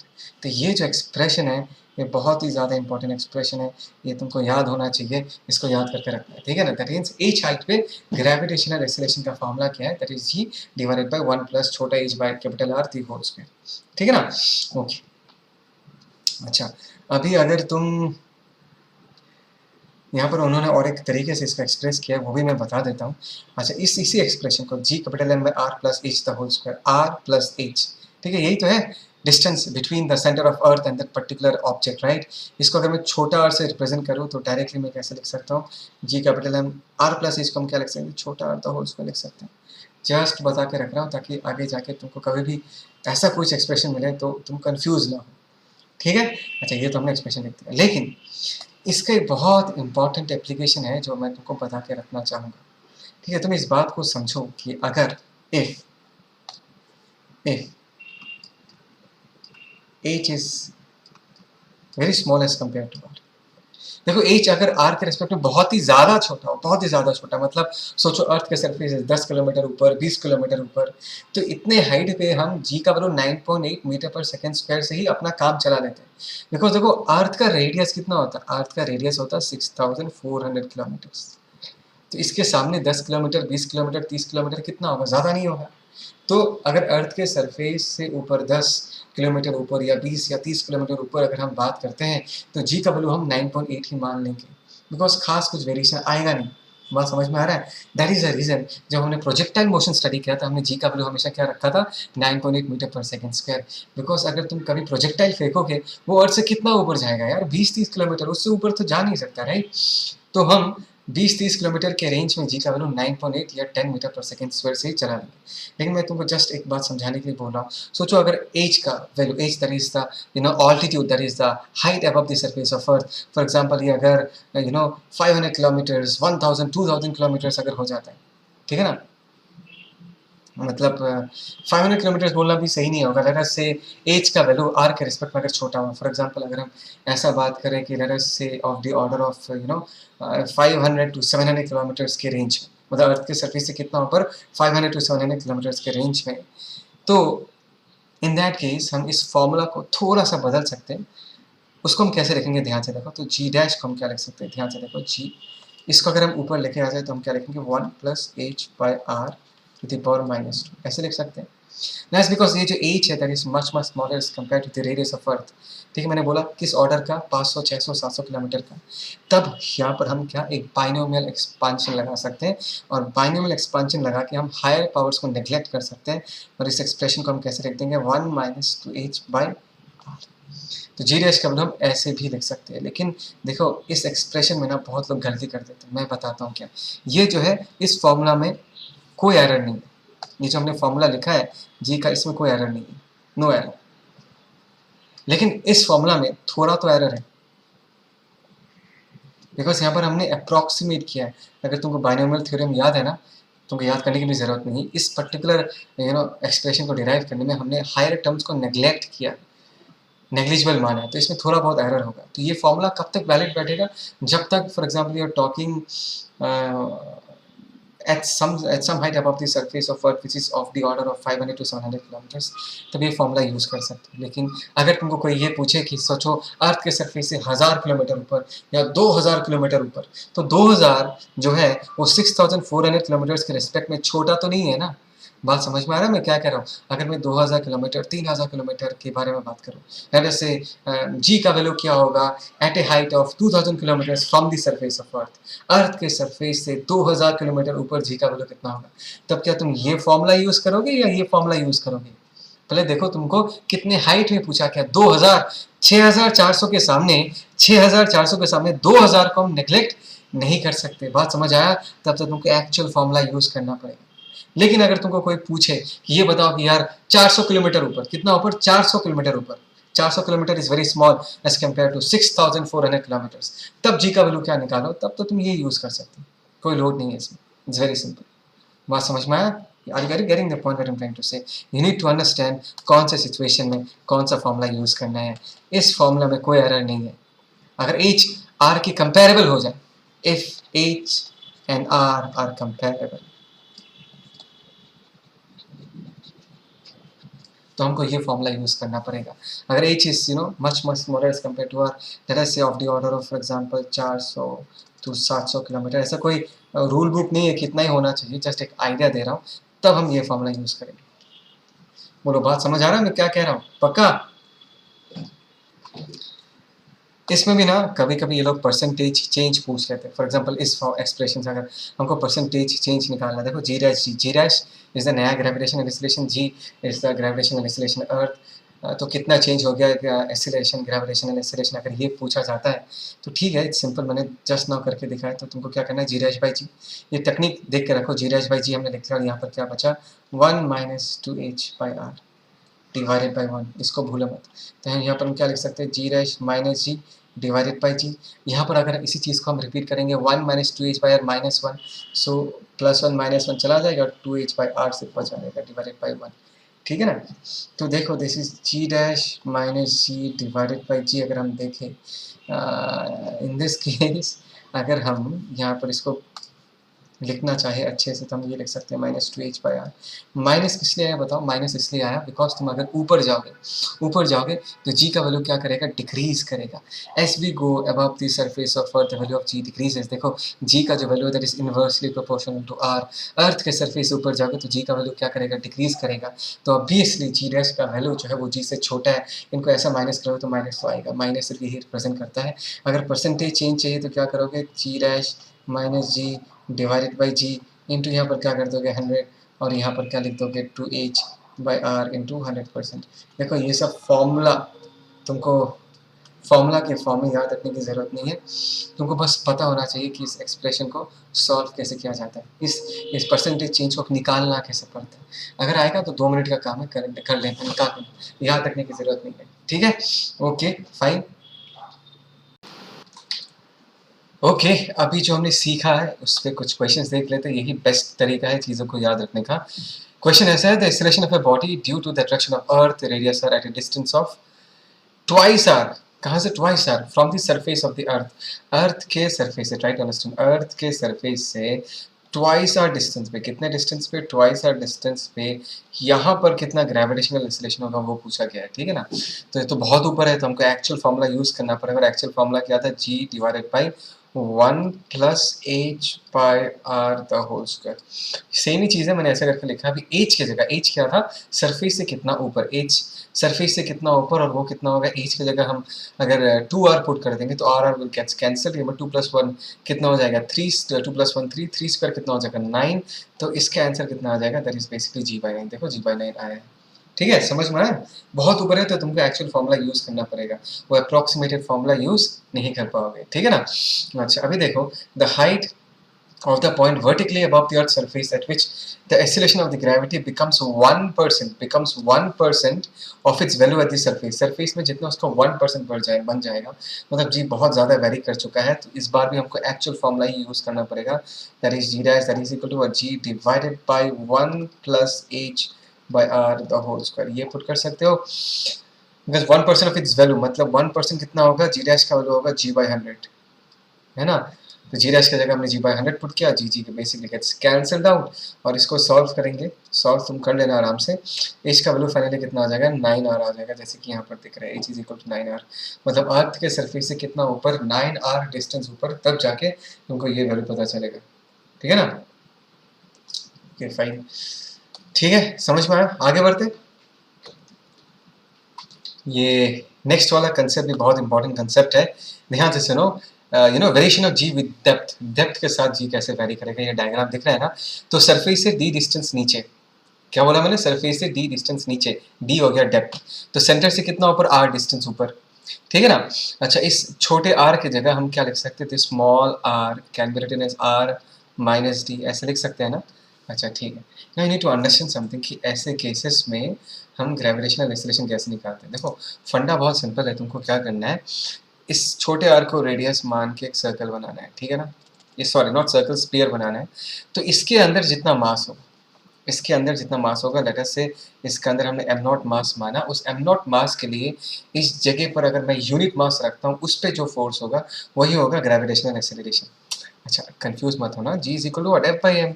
इसको हम क्या बोलेंगे, फोर्स पर यूनिट मास। दैट मीन्स यहाँ पर अगर मैं एक यूनिट मास रखता हूँ, उस पर जो फोर्स लगेगा वही होगा ग्रेविटेशनल एक्सेलरेशन। तो यहाँ पर अगर मैं एक यूनिट मास रखता हूँ, इस पर कितना फोर्स लगेगा वो अगर हमको निकालना है, हमेशा याद रखना this is a point which is inside the solid sphere, earth के अंदर है। तो इस आर को रेडियस मान के जो यहाँ पर ये जो मैंने स्फीयर बनाया, इसके अंदर जितना सारा मास है वो मास पार्टिसिपेट करेगा यहाँ पर फोर्स लगाने के लिए। मतलब यहाँ पर अगर हमको फोर्स निकालना है, दैट इज, चलो मैं फोर्स F निकालता हूँ, force on unit mass, force पर यूनिट मास ऐसे लिखता हूँ। आई थिंक सो ऐसे लिखने से तुमको बेटर समझ में आएगा। हम क्या लिखेंगे, दैट इज जी, ठीक है ना। इस रेड कलर के स्पीयर के अंदर कितना मास घुसा हुआ है, एम नॉट। इस पॉइंट में हमने एक यूनिट मास रखा 1 डिवाइडेड बाई डिस्टेंस स्क्वायर, और डिस्टेंस स्क्वायर की जगह हम क्या लिख सकते हैं, छोटा और स्क्वायर लिख सकते हैं, ठीक है। तो ये हो गया gravitational acceleration at a depth D, at a depth D, ठीक है ना। मैं इसको और थोड़ा अच्छे से देखूंगा। देखो अभी एम नॉट का वैल्यू अगर पूछे कि एम नॉट कितना होगा, वो हम आराम से निकाल सकते हैं। पहले तो डेंसिटी निकाल लो, डेंसिटी कितना होगा, लेट अस से अर्थ का मास कितना है, capital M, and that is distributed over a volume of 4/3 pi capital R cube, है ना। और ये जो रेड कलर का स्फीयर है, इसका वॉल्यूम कितना होगा, ध्यान से देखो, दैट इज 4/3 पाई छोटा आर क्यूब। तो 4/3 पाई 4/3 पाई, तो यहाँ पर कितना होगा, एम छोटा R cube pi capital R, ये हो गया। अच्छा, अभी एम नॉट की जगह अगर हम ये वैल्यू पुट करते, हमको क्या मिलेगा, ध्यान से देखो, this is G into M naught की जगह अगर हम ये पुट कर देते, दैट इज जी एम छोटा R the whole cube divided by R cube. यहाँ से पहले से आर स्क्वायर था, देख रहा है ना। तो ये आर स्क्वायर है ना, ये आर क्यूब को कैंसिल आउट कर देगा, और यहाँ पर क्या बचेगा, ध्यान से देखो, दैट इज जी एम। मैं आर स्क्वायर को अलग कर देता हूँ, बिकॉज हमको ये पता है कि G M by R square actually क्या है। और यहाँ पर क्या बचेगा, ध्यान से देखो, यहाँ पर आर पाई कैपिटल आर बचेगा, है ना। अच्छा, और यहाँ पर देखो कि G M by capital R square को हम छोटा जी लिख सकते हैं। छोटा जी क्या है, that is actually the gravitational acceleration at the surface of earth, ठीक है। और यहाँ पर जो ये जो आर है, R, this R basically is capital R minus D. So capital R minus D के फॉर्म में हमने लिख दिया, डिवाइडेड बाई कैपिटल आर। और ये एक्सप्रेशन कितना होगा, ध्यान से देखो, जी 1 minus D by capital are, ठीक है। तो ये हो गया हमारा एक्सप्रेशन एट डेप्थ डी। ये जो डी है ना, ये डेप्थ है, बात को समझो, दिस इज डेप्थ, मतलब सरफेस से कितना नीचे। क्योंकि हम जितने सारे फॉर्मूलास एक्सप्रेस कर रहे हैं ना, बना रहे हैं, हम लोग हमेशा हर डिस्टेंस को अर्थ के सरफेस से ही मेजर कर रहे हैं। अर्थ के सरफेस से कितना ऊपर, अर्थ के सरफेस से कितना नीचे। तो डी डेप्थ नीचे, हमको ये फॉर्मूला यूज करना पड़ेगा, that is G 1 minus D by R. एक बात फिर से बोल देता हूँ, हाँ, इस पर्टिकुलर फॉर्मूला में देयर इज नो एरर। ध्यान से देखा तुमने, यहाँ पर हमने कोई अप्रॉक्सीमेशन यूज नहीं किया, तो कंफ्यूज मत होना। बिकॉज देखो, अगर तुमको याद है, एच हाइट ऊपर जो ग्रेविटेशनल एक्सीलरेशन का हमने फॉर्मूला लिखा था, अगर तुमको याद है, G dash that is equal to G 1 minus 2h by R, ये फॉर्मूला हमने लिखा था, याद है ये formula. That was the gravitational acceleration earth के सरफेस से एच हाइट ऊपर। अगर एच आर के रिस्पेक्ट में बहुत छोटा होता है, तो हम ये फॉर्मूला यूज करते हैं। देखिए ये दोनों फॉर्मूला ऑलमोस्ट सिमिलर है, जी 1 माइनस 2h बाई आर है, यहाँ पर डी बाई आर है, ठीक है ना। तो this formulas are almost similar, लेकिन याद रखना ये जो फॉर्मूला इसमें एरर है, बिकॉज यहाँ पर हमने बाइनोमियल एक्सपांशन लगाया था, इसके हायर टर्म्स को हमने नेग्लेक्ट किया था, याद रखना लेकिन इस चीज़ को। लेकिन ये जो है, this is completely an error free formula, तो कंफ्यूज नहीं होने का, ठीक है ना। तो कंफ्यूज नहीं होने का। अभी हम थोड़ा पीछे जाते हैं, पीछे जाके देखते हैं कि और क्या क्या चीज़ें हम पढ़ सकते हैं इस पर्टिकुलर टॉपिक में। ओके ओके, तो हमने जी का एक्सप्रेशन तो लिख दिया, और यहाँ पर देखो, they have talked about fractional decrease del G by G. I think so तुमको मैंने ये सिखा दिया है, और बताने की ज़रूरत नहीं है। यहाँ पर एक जी डैश जो है, हमने फाइनली यहाँ से क्या लिखा कि G dash that is equal to G 1 minus D by R, यही लिखा था ना। तो यहाँ से जी डैश बाई जी करना है, that is equal to 1 minus D by R, फिर दोनों तरफ माइनस माइनस लगाना है, तो फाइनली तुम इस एक्सप्रेशन तक आ जाओगे। ये मैं और करके नहीं दिखाऊंगा, बिकॉज ये चीज़ मैंने बहुत बार रिपीट किया। आई होप सो तुमको ये समझ में आया। सो हमने क्या स्टडी किया, हमने ये स्टडी किया, ध्यान से देखो। अभी अगर डी का वैल्यू इंक्रीज करेगा, तो एक्सेलरेशन का वैल्यू भी क्या होगा, ग्रेविटेशनल एक्सेलरेशन, ये जो एक्सप्रेशन है जी डैश का वैल्यू, वो भी क्या करेगा, डिक्रीज करेगा। मतलब मैं जितना अंदर जाते जाऊंगा, जी वैल्यू क्या होगा, डिक्रीज होते जाएगा। अभी एट सेंटर अगर मैं पूछूँ, एट सेंटर मतलब अर्थ के सेंटर पे जी डैश का वैल्यू कितना होगा, ट्राई टू अंडरस्टैंड। सेंटर पे चले जाऊंगा, तो ये जो छोटा डी है, D is basically the depth below the surface of अर्थ। छोटा डी का वैल्यू कैपिटल आर बन जाएगा। कैपिटल आर कैंसिल आउट हो जाएगा, 1 बचेगा, 1 माइनस 1, ये क्या हो जाएगा, 0। तो इस बात को समझो। इफ देखो, if D increases the value of G decreases, मतलब अगर मैं डेप्थ पर आऊंगा, तो ग्रेविटेशनल एक्सेलरेशन का वैल्यू डिक्रीज करेगा, और सेंटर तक पहुंचते पहुंचते इस एक्सेलरेशन का वैल्यू क्या हो जाएगा, 0 हो जाएगा। देखो, the gravity at the centre of earth become 0, ठीक है ना। बात समझ में आया, पक्का इन चीजों को अच्छे से याद रखना। लेकिन अभी हम देखते हैं कि अर्थ के रोटेशन के कारण ग्रेविटेशनल एक्सेलरेशन में क्या फर्क ठीक है, इसको डिस्कस करते हैं। ओके, तो एक्चुअली क्या होता है कि अगर मैं यहाँ पर अर्थ के सरफेस पे यहाँ पर एक ऑब्जेक्ट कंसिडर करूँ, दिख रहा है ना, तो ये ऑब्जेक्ट क्या करेगा, अगर अर्थ गोल घूम रहा है तो अर्थ के साथ साथ ये ऑब्जेक्ट भी अर्थ के सरफेस पे ऐसा गोल गोल घूमेगा। दिख रहा है वो सर्कल जहाँ पर ये रोटेट कर रहा है? Okay, something like this. इस पर्टिकुलर सर्कुलर प्लेन में ये पार्टिकल भी क्या करेगा, गोल घूमेगा। तो इसका अगर तुम मुझे पूछोगे कि सर आप इस पर्टिकुलर ऑब्जेक्ट का रिजल्टेंट एक्सेलरेशन बताओ, तो यू नीड टू अंडरस्टैंड कि अगर मुझे एक्सेलरेशन के बारे में कमेंट करना है तो सबसे पहले मुझे ये देखना पड़ेगा कि इस पे फोर्सेस क्या क्या लग रहा है। तो सबसे पहला फोर्स क्या होगा, mg दिख रहा है, that is acting towards the centre of earth, that is the gravitational pull of earth, right. और दूसरा फोर्स क्या, ध्यान से देखो, अगर हम इस पर्टिकुलर प्रॉब्लम को यहाँ बैठ के सॉल्व करते हैं, अर्थ के सरफेस पे बैठ के सॉल्व करने का कोशिश करते हैं, तो बात को समझो कि अर्थ एक रोटेटिंग फ्रेम ऑफ रेफरेंस है, उसके पास एक एक्सेलरेशन है, तो मुझे इस ऑब्जेक्ट पे एक FC force that is centrifugal force भी लगाना पड़ेगा। कौन सा फोर्स लगाना पड़ेगा, सेंट्रीफ्यूगल फोर्स भी लगाना पड़ेगा। और इन दोनों फोर्सेस के इफेक्ट के अंडर हम कह सकते हैं कि इस ऑब्जेक्ट का फाइनल ग्रेविटेशनल एक्सेलरेशन कितना होगा। ठीक है, तो ध्यान से देखो, यहाँ पर अगर तुम यहाँ की कैलकुलेशन को देखोगे तो कैसा मैं दिखाता हूँ।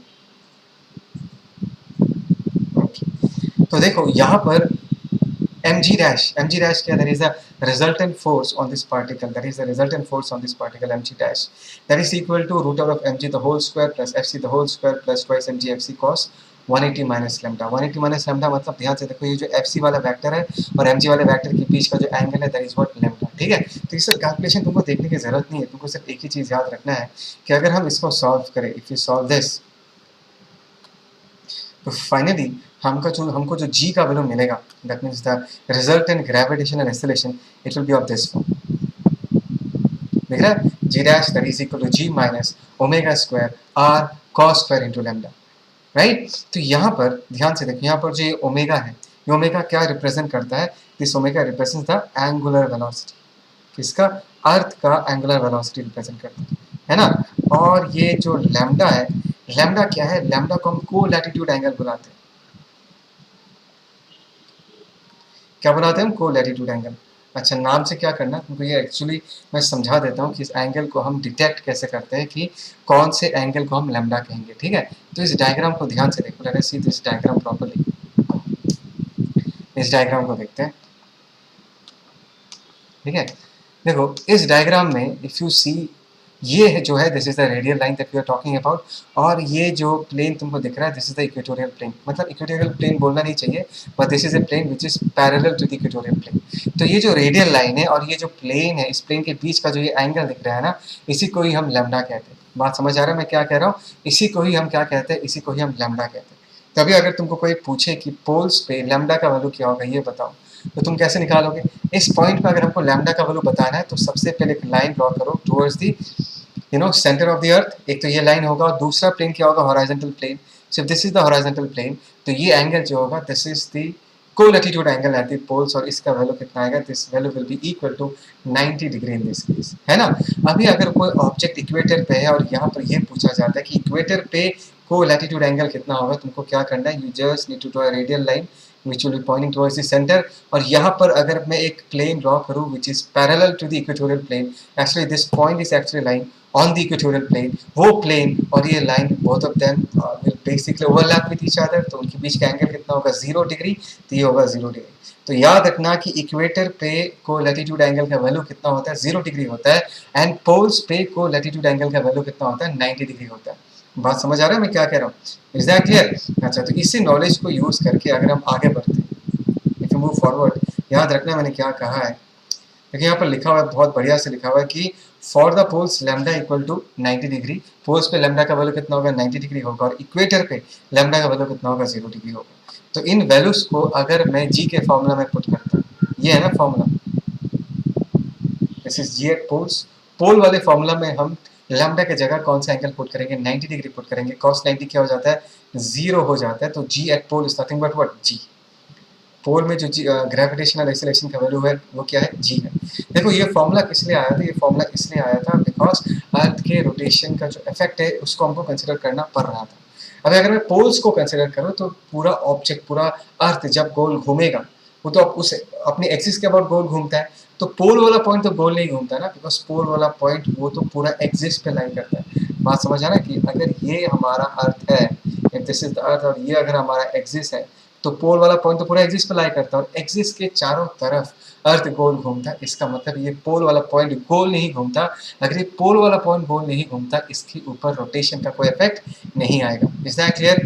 अच्छा, अभी अगर मैं lambda equal to 0 degree put कर रहा हूँ, सबको समझ में आ जाना चाहिए that we are talking about an object which is located at the equator. In that case expression क्या हो जाएगा, ध्यान से देखो, cos 0 का वैल्यू कितना हो जाएगा, cos 0 का वैल्यू इन दिस केस क्या आ जाएगा 1, और g का वैल्यू कितना होगा, g minus omega square into r, where omega is the angular velocity of earth and r is the radius of earth. और ध्यान से देखो, ऑब्वियसली इक्वेटर में जो ग्रेविटेशनल एक्सेलरेशन का वैल्यू है और पोल में जो ग्रेविटेशनल एक्सेलरेशन का वैल्यू है, दोनों का वैल्यूज क्या है, अलग अलग है। और हमने ये चीज़ पहले भी डिस्कस किया था कि gravitational acceleration at the poles में जो ग्रेविटेशनल एक्सेलरेशन का वैल्यू आएगा, that will always be more than the value of gravitational acceleration at the what, at the equator. ये हम यहाँ पर हमने इसको प्रूव भी कर दिया, ठीक है। अच्छा, ये समझ में आ गया। अभी आगे बढ़ते हैं। देखो, अभी आगे जाके हमको कभी कभी वेटलेसनेस का भी फंडा स्टडी करना पड़ेगा। वेटलेसनेस क्या, मैं बताता हूँ, ध्यान से देखो। यहाँ पर एक टर्म है जिसमें वेटलेसनेस लिखा हुआ है, ध्यान से सुनना कहानी क्या है। देखो, जी डैश जो है ये हमारा फॉर्मूला है ना। जी डैश क्या बताता है तुमको, इफेक्टिव ग्रेविटेशनल एक्सेलरेशन। और इसमें हमने किसको कंसिडर किया, इसमें हमने अर्थ के रोटेशन वाले इफेक्ट को कंसिडर किया, ठीक है। तो अगर मैं ओमेगा को बढ़ाते जाऊँ, क्या करते जाओ, ओमेगा को बढ़ाते जाओ, एक ऐसा सिचुएशन आ सकता है कि ये वाला टर्म, जी वाले टर्म को क्या करते हैं, कैंसिल आउट कर दे, और जी डैश का वैल्यू क्या आ जाए, जी डैश का वैल्यू 0 आ जाए। अगर जी डैश का वैल्यू 0 आ जाएगा, तो उस जगह का, उस ऑब्जेक्ट का इफेक्टिव वेट का वैल्यू कितना आएगा, effective weight that is M G dash, उसका भी वैल्यू क्या आ जाएगा, 0 हो जाएगा। That means that object is basically going to feel weightless. मैं इसी के बारे में बात कर रहा हूँ। let us talk about an object which is located basically at the equator, ठीक है ना। ये हम एक स्पेसिफिक सिचुएशन के लिए डिस्कस करते हैं जहाँ पर हमारा ऑब्जेक्ट कहाँ पर लोकेटेड है, इक्वेटर पर लोकेटेड है, और इक्वेटर पे लैम्डा का वैल्यू कितना है, 0 डिग्री। तो इक्वेटर पे जितने सारे ऑब्जेक्ट है उनको अगर हमको वेटलेस फील करवाना है, तो अर्थ को कितना एंगुलर वेलोसिटी से गोल घूमना है वो निकालते हैं। लैम्डा का वैल्यू हमने 0 पुट कर दिया, जी डैश की जगह हमने 0 पुट कर दिया। Is that clear? तो यहाँ से इस पूरे रिलेशन को अगर हम सॉल्व करें, तो ओमेगा का वैल्यू कितना आता है, root over of G by R. That means earth को इस पर्टिकुलर एंगुलर वेलोसिटी से गोल घूमना पड़ेगा, तब जाके इक्वेटर में जितने सारे ऑब्जेक्ट्स है वो सारे के सारे क्या हो जाएंगे, वेटलेस हो जाएंगे, ठीक है। अच्छा, अभी अगर हमको ये निकालना है कि अर्थ को कितने टाइम में ये रोटेशन कंप्लीट करना है, तो टाइम पीरियड का फॉर्मूला क्या है, 2 पाई बाय ओमेगा। ओमेगा का जो वैल्यू हमने निकाला है उसको पुट करो, रेडियस ऑफ अर्थ 6400 किलोमीटर, जी का वैल्यू 10 मीटर पर सेकंड स्क्वायर। तो टाइम पीरियड निकलता है 1.40 आवर्स। मतलब अगर इतने स्पीड से वो अगर अपना एक रोटेशन कंप्लीट करता है, तो सारे ऑब्जेक्ट्स वेटलेस फील करेंगे, ठीक है। पक्का समझ आया? आगे बढ़े। ओके, नेक्स्ट देखते क्या है। Next, we need to understand about something called as gravitational field. Now, when you hear the word field, तो तुमको एक बात समझना है कि whenever we talk about non-contact forces, force exert कैसे करते हैं। जितने सारे नॉन कॉन्टैक्ट फोर्सेस है वो अपना फोर्स एक्सर्ट करवाते हैं with the help of field lines, right. अगर तुमको याद है, एक चार्ज दूसरे चार्ज पे फोर्स कैसे लगाता है, एक चार्ज अपने चारों तरफ इलेक्ट्रिक फील्ड लाइंस बनाता है और वो फील्ड लाइन जाके दूसरे चार्ज पे फोर्स लगाता है। मैग्नेटिक करंट कैरिंग वायर्स कैसे फोर्स लगाते हैं, करंट कैरिंग वायर्स या मूविंग चार्जेस अपने चारों तरफ क्या प्रोड्यूस करता है, मैग्नेटिक फील्ड प्रोड्यूस करता है, और वो एक दूसरे पे फोर्स लगाता है। सिमिलरली अर्थ जो फोर्स लगाता है वो भी तो एक नॉन कॉन्टैक्ट फोर्स है, राइट। अर्थ हेवनली बॉडीज को अपनी तरफ खींचता है, तो दोनों के बीच कोई फिजिकल कांटेक्ट तो नहीं है। Even though there is no physical contact, फिर भी अर्थ बाकी प्लैनेट्स को अपनी तरफ खींच सकता है, या एक ऑब्जेक्ट दूसरे ऑब्जेक्ट को खींच सकता है, even though there is no physical contact between them. And the reason behind them is that anything which has mass will produce gravitational field around itself, right? That means gravitational field को हम draw कैसे करेंगे। जैसे हमने यहाँ पर एक m मास consider किया, जैसे दिस इज m मास, और मुझे पता है कि ये जो m मास है ये अपनी तरफ सारी चीज़ों को क्या करेगा, अट्रैक्ट करेगा। तो यहाँ पर अगर मैं एक यूनिट मास कंसिडर करूँ, तो यूनिट मास को क्या करेगा, ये अपनी तरफ अट्रैक्ट करेगा। So the field line diagram will look something like this. दिख रहा है ये फील्ड लाइन डायग्राम, ठीक है ना। ऐसा कुछ दिखेगा। एंड सारे एरोस कैपिटल एम की तरफ क्यों पॉइंट कर रहा है, ये एरो का डायरेक्शन ये बता रहा है कि जितने सारे फोर्सेस है, all the forces are basically what attractive in nature. ठीक है। अच्छा, अभी इसमें एक टर्म आता है जिसको हम बोलते हैं ग्रेविटेशनल फील्ड इंटेंसिटी। देखो, what is gravitational field intensity? क्या तुमको इलेक्ट्रिक फील्ड इंटेंसिटी याद है? What was electric field intensity? Electric field intensity was nothing but force experience per unit charge. तो ग्रेविटेशनल फील्ड इंटेंसिटी क्या होगा? फोर्स एक्सपीरियंस पर यूनिट मास। एक ही चीज है यार, मतलब जो फिलोसॉफी है वो तो एक ही है। तो gravitational field intensity is nothing but the force experienced per unit mass, and F by M is nothing but acceleration. इसको हम जी भी लिख सकते हैं, that is gravitational acceleration. That means मैं ये कहना चाहता हूँ कि इंटेंसिटी एक नया वर्ड है, but intensity equal to force by mass, that is gravitational acceleration. इसके बारे में हमने बहुत डिस्कस कर लिया। तो सिंपली ये समझो कि intensity and gravitational acceleration means the same thing. What is intensity? Force पर unit mass. What is gravitational acceleration? Force पर unit mass. Both means the same thing. सिर्फ इंटेंसिटी एक नया नाम इंट्रोड्यूस किया गया है, तो इसको सुन के तुम कंफ्यूज मत होना। Both of them basically mean the same thing. देख रहे हैं यहाँ पर gravitational field intensity I vector, right? इसका डायरेक्शन किस तरफ होगा? जिस तरफ फोर्स होगा उसी तरफ इसका डायरेक्शन होगा। बहुत सिंपल सा है, देखो एफ बाई एम लिखा हुआ है। समझ में आ रहा है मैं क्या कह रहा हूँ? ओके, अभी देखो,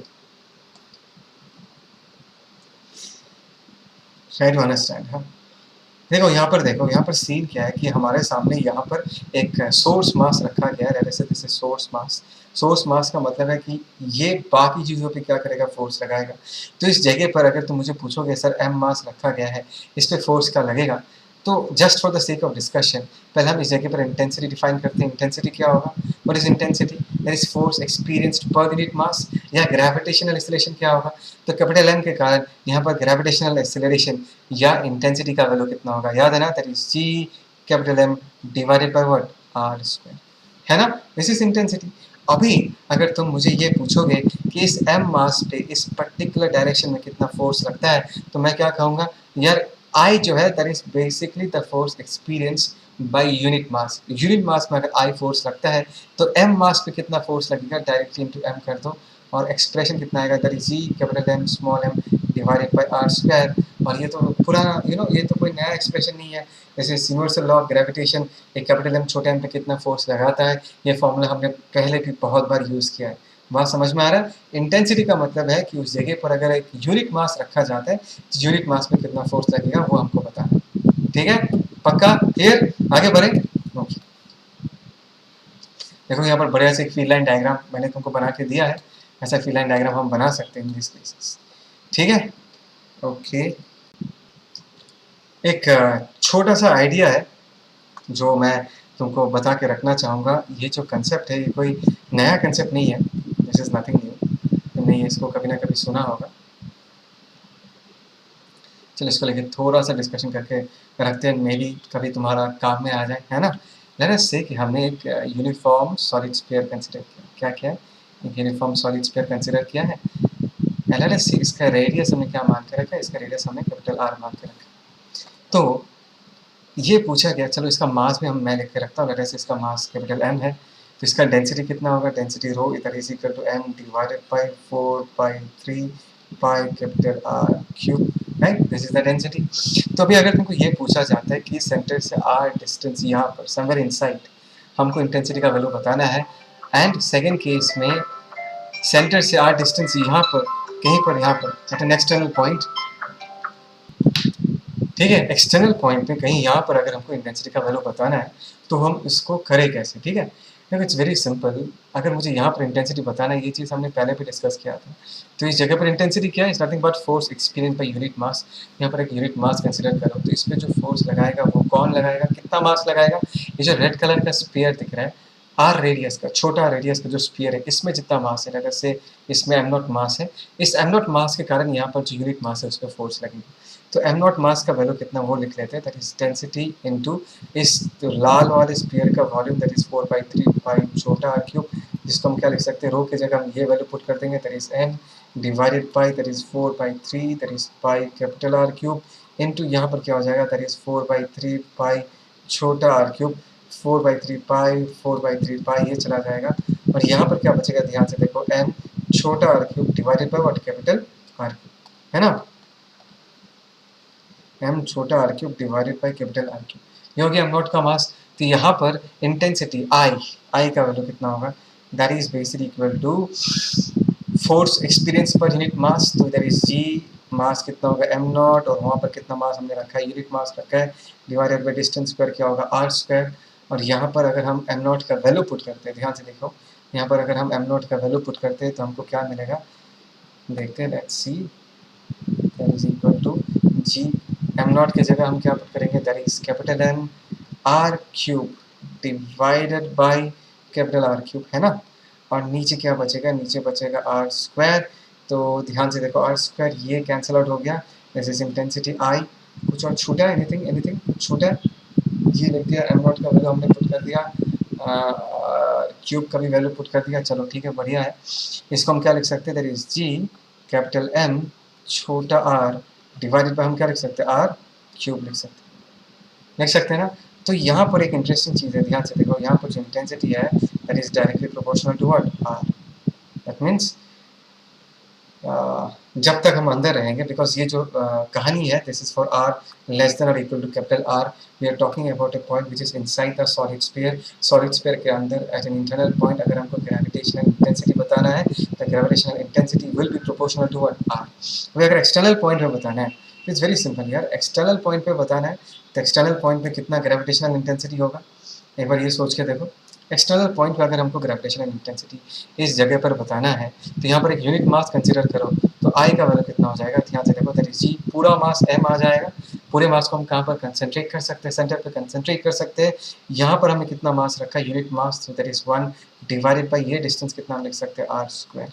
तो यहाँ पर देखो, यहाँ पर जो इंटेंसिटी है that is inversely proportional to what, r square.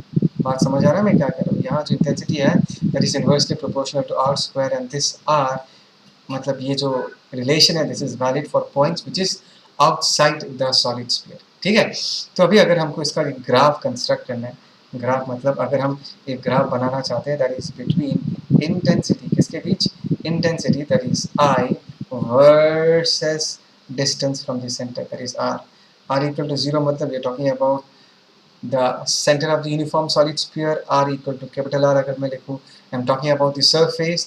तो ग्राफ कैसे होगा, ध्यान से देखो, I proportional to R, ये कौन से रीजन के लिए वैलिड है, as long as we are inside the solid sphere, intensity is proportional to R, as R increases intensity will also increase, and इसका ग्राफ कैसा होगा, it will be a straight line, because यहाँ पर I का जो value है that is proportional to what, R।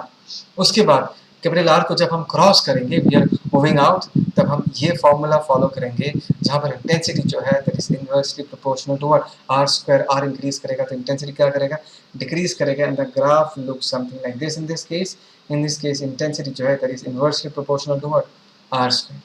Gravitational intensity का maximum value कब होगा, यहाँ पर होगा एट द सरफेस, और सरफेस में इंटेंसिटी का वैल्यू कितना होगा, छोटा r की जगह अगर हम कैपिटल R पुट कर देते हैं तो कितना आ जाएगा, that is g capital M divided by what, r square आ जाएगा। बात समझ आ रहा है मैं क्या कह रहा हूँ, बहुत सिंपल सा है। ये जो एग्जैक्ट आइडिया हमको इलेक्ट्रोस्टैट्स में भी मिला था, when we dealt with a solid sphere which was uniformly charged all over the volume, insulating solid sphere, जहाँ पर हमने पूरे वॉल्यूम में चार्जेस को यूनिफॉर्मली डिस्ट्रीब्यूट किया था, और हमने इलेक्ट्रिक फील्ड का डायग्राम बनाया था with respect to distance, exactly ऐसा ही डायग्राम बना था। तो याद आ रहा है ना, ओके। अच्छा, अभी जो हमने सीखा है उसी पे एक क्वेश्चन डिस्कस करते हैं। इस क्वेश्चन में मेंशन्ड है, the magnitudes of the gravitational field at a distance of r1 and r2 from a centre, r1 and r2 from the center of a uniform sphere of radius r and mass m, और f1 and f2। मतलब simple है, एक sphere है, ध्यान से सुनो, ठीक है ना, एक स्फीयर है, उसका मास कितना है, कैपिटल M, और उसका रेडियस कितना है, उसका रेडियस है capital R। Is that clear. और बोला है कि ग्रेविटेशनल फील्ड, मतलब they are basically talking about gravitational field intensity, f1 f2 बोला है, r1 डिस्टेंस पे, सेंटर से r1 डिस्टेंस पे ग्रेविटेशनल फील्ड इंटेंसिटी कितना है, f1, और सेंटर से r2 डिस्टेंस पे ग्रेविटेशनल फील्ड इंटेंसिटी कितना है, f2।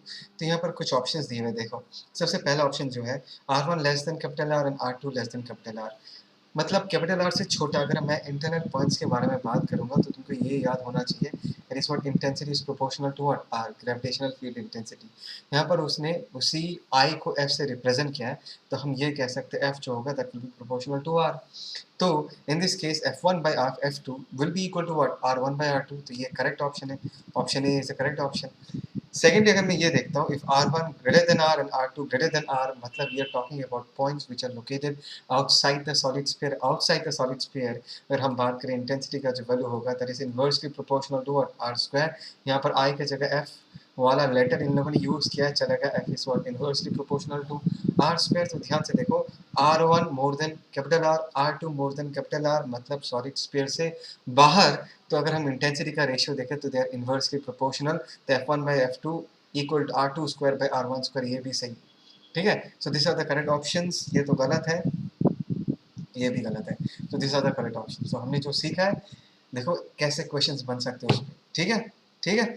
ओके, अभी आगे बढ़ते हैं, लेट्स सी आगे क्या डिस्कस करेंगे।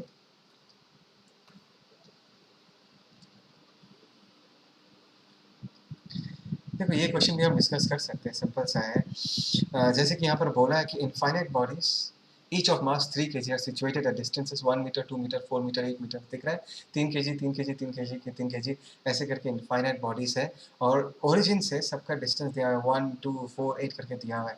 The resultant intensity of gravitational field at the origin, origin पे रिजल्टेंट ग्रेविटेशनल फील्ड इंटेंसिटी कितना होगा वो पूछा गया है। तो कुछ नहीं, मुझे हर एक 3 kg के बॉडी के लिए जितना कंट्रीब्यूशन आता है उसको ऐड करना पड़ेगा। मतलब आई रिजल्टेंट पहले वाले के लिए कितना होगा बोलो, जी इसका मास का बदले मानता हूँ, डिवाइडेड बाय डिस्टेंस स्क्वायर, हम क्या लिख देंगे 1 स्क्वायर। दूसरे वाले का क्या होगा, that is G capital M by distance square, ये हम क्या लिख सकते हैं, that is 2 square plus that is G capital M divided by distance square. Second वाले का डिस्टेंस, सॉरी थर्ड वाले का डिस्टेंस कितना, 4 square. And this process will continue, this will form an infinite series. तो ध्यान से देखो, यहाँ से अगर मैं जी और कैपिटल एम को कॉमन ले लूँगा तो यहाँ पर क्या है 1 by 1 square plus 1 by 2 square plus 1 by 4 square and this will extend till infinity, right. वहाँ समझ में आया। तो देखो यहाँ पर लिखा हुआ है it's a GP series, right, R common ratio है, पता है ये सब चीज़ें। तो एक इनफाइनाइट जीपी सीरीज का समेशन का फॉर्मूला क्या है, A by 1 minus R, is that clear. और ध्यान से देखो यहाँ पर जो आर है उसका वैल्यू क्या हो जाएगा, देखो ये फॉर्मूला तुमको आना पड़ेगा तब जाके क्वेश्चन कर पाओगे। आर का वैल्यू यहाँ पर 1/4 है, तो इसको अगर हम ऐड करें इन दिस केस, इसको अगर हम ऐड करें तो हमको फाइनली क्या मिलेगा, ध्यान से देखो, that is G capital M into A divided by 1 minus R. A मतलब first term 1 divided by 1 minus 1/4, this will be the expression for the resultant intensity. Is that clear, पक्का समझ आ रहा है। अभी बारी है ग्रेविटेशनल पोटेंशियल एनर्जी के बारे में डिस्कस करने का। Now this is not a new concept, तुमने ऑलरेडी पढ़ लिया इन सब चीज़ों को। एक बार जल्दी जल्दी रिवाइज कर लेते हैं, मैं बता देता हूँ सीन क्या है, ठीक है ना। सीन ऐसा है कि देखो हमारे पास एक बड़ा सा मास है कैपिटल एम और एक छोटा सा मास स्मॉल एम। तो ये छोटा सा मास एक्चुअली कहाँ पर था, ये छोटा सा मास हम मानेंगे कहाँ पर था, इन्फिनिटी में था, राइट। और इन्फिनिटी में हम पोटेंशियल एनर्जी को क्या मानते हैं, जीरो मानते हैं। Is that clear. इन्फिनिटी को हम अपना रेफरेंस लेवल मानते हैं, डेटम लेवल मानते हैं, कहते हैं कि इन्फिनिटी में अगर ऑब्जेक्ट ये मास एम अगर इन्फिनिटी में था तो दोनों के बीच कैपिटल एम एंड छोटे एम के बीच कोई इंटरेक्शन नहीं था, कोई बातचीत नहीं था, तो इन्फिनिटी में हम पोटेंशियल एनर्जी क्या मानेंगे, जीरो, करेक्ट। अभी अगर ये छोटे वाले एम मास को मूव करवा के इस बड़े वाले एम के सामने लेके आ जा, सामने लेके आते हैं सच दैट उन दोनों के बीच का डिस्टेंस, अब का डिस्टेंस कितना आर, बात को समझो, अब का डिस्टेंस कितना R, so what will be the potential energy of the system, right.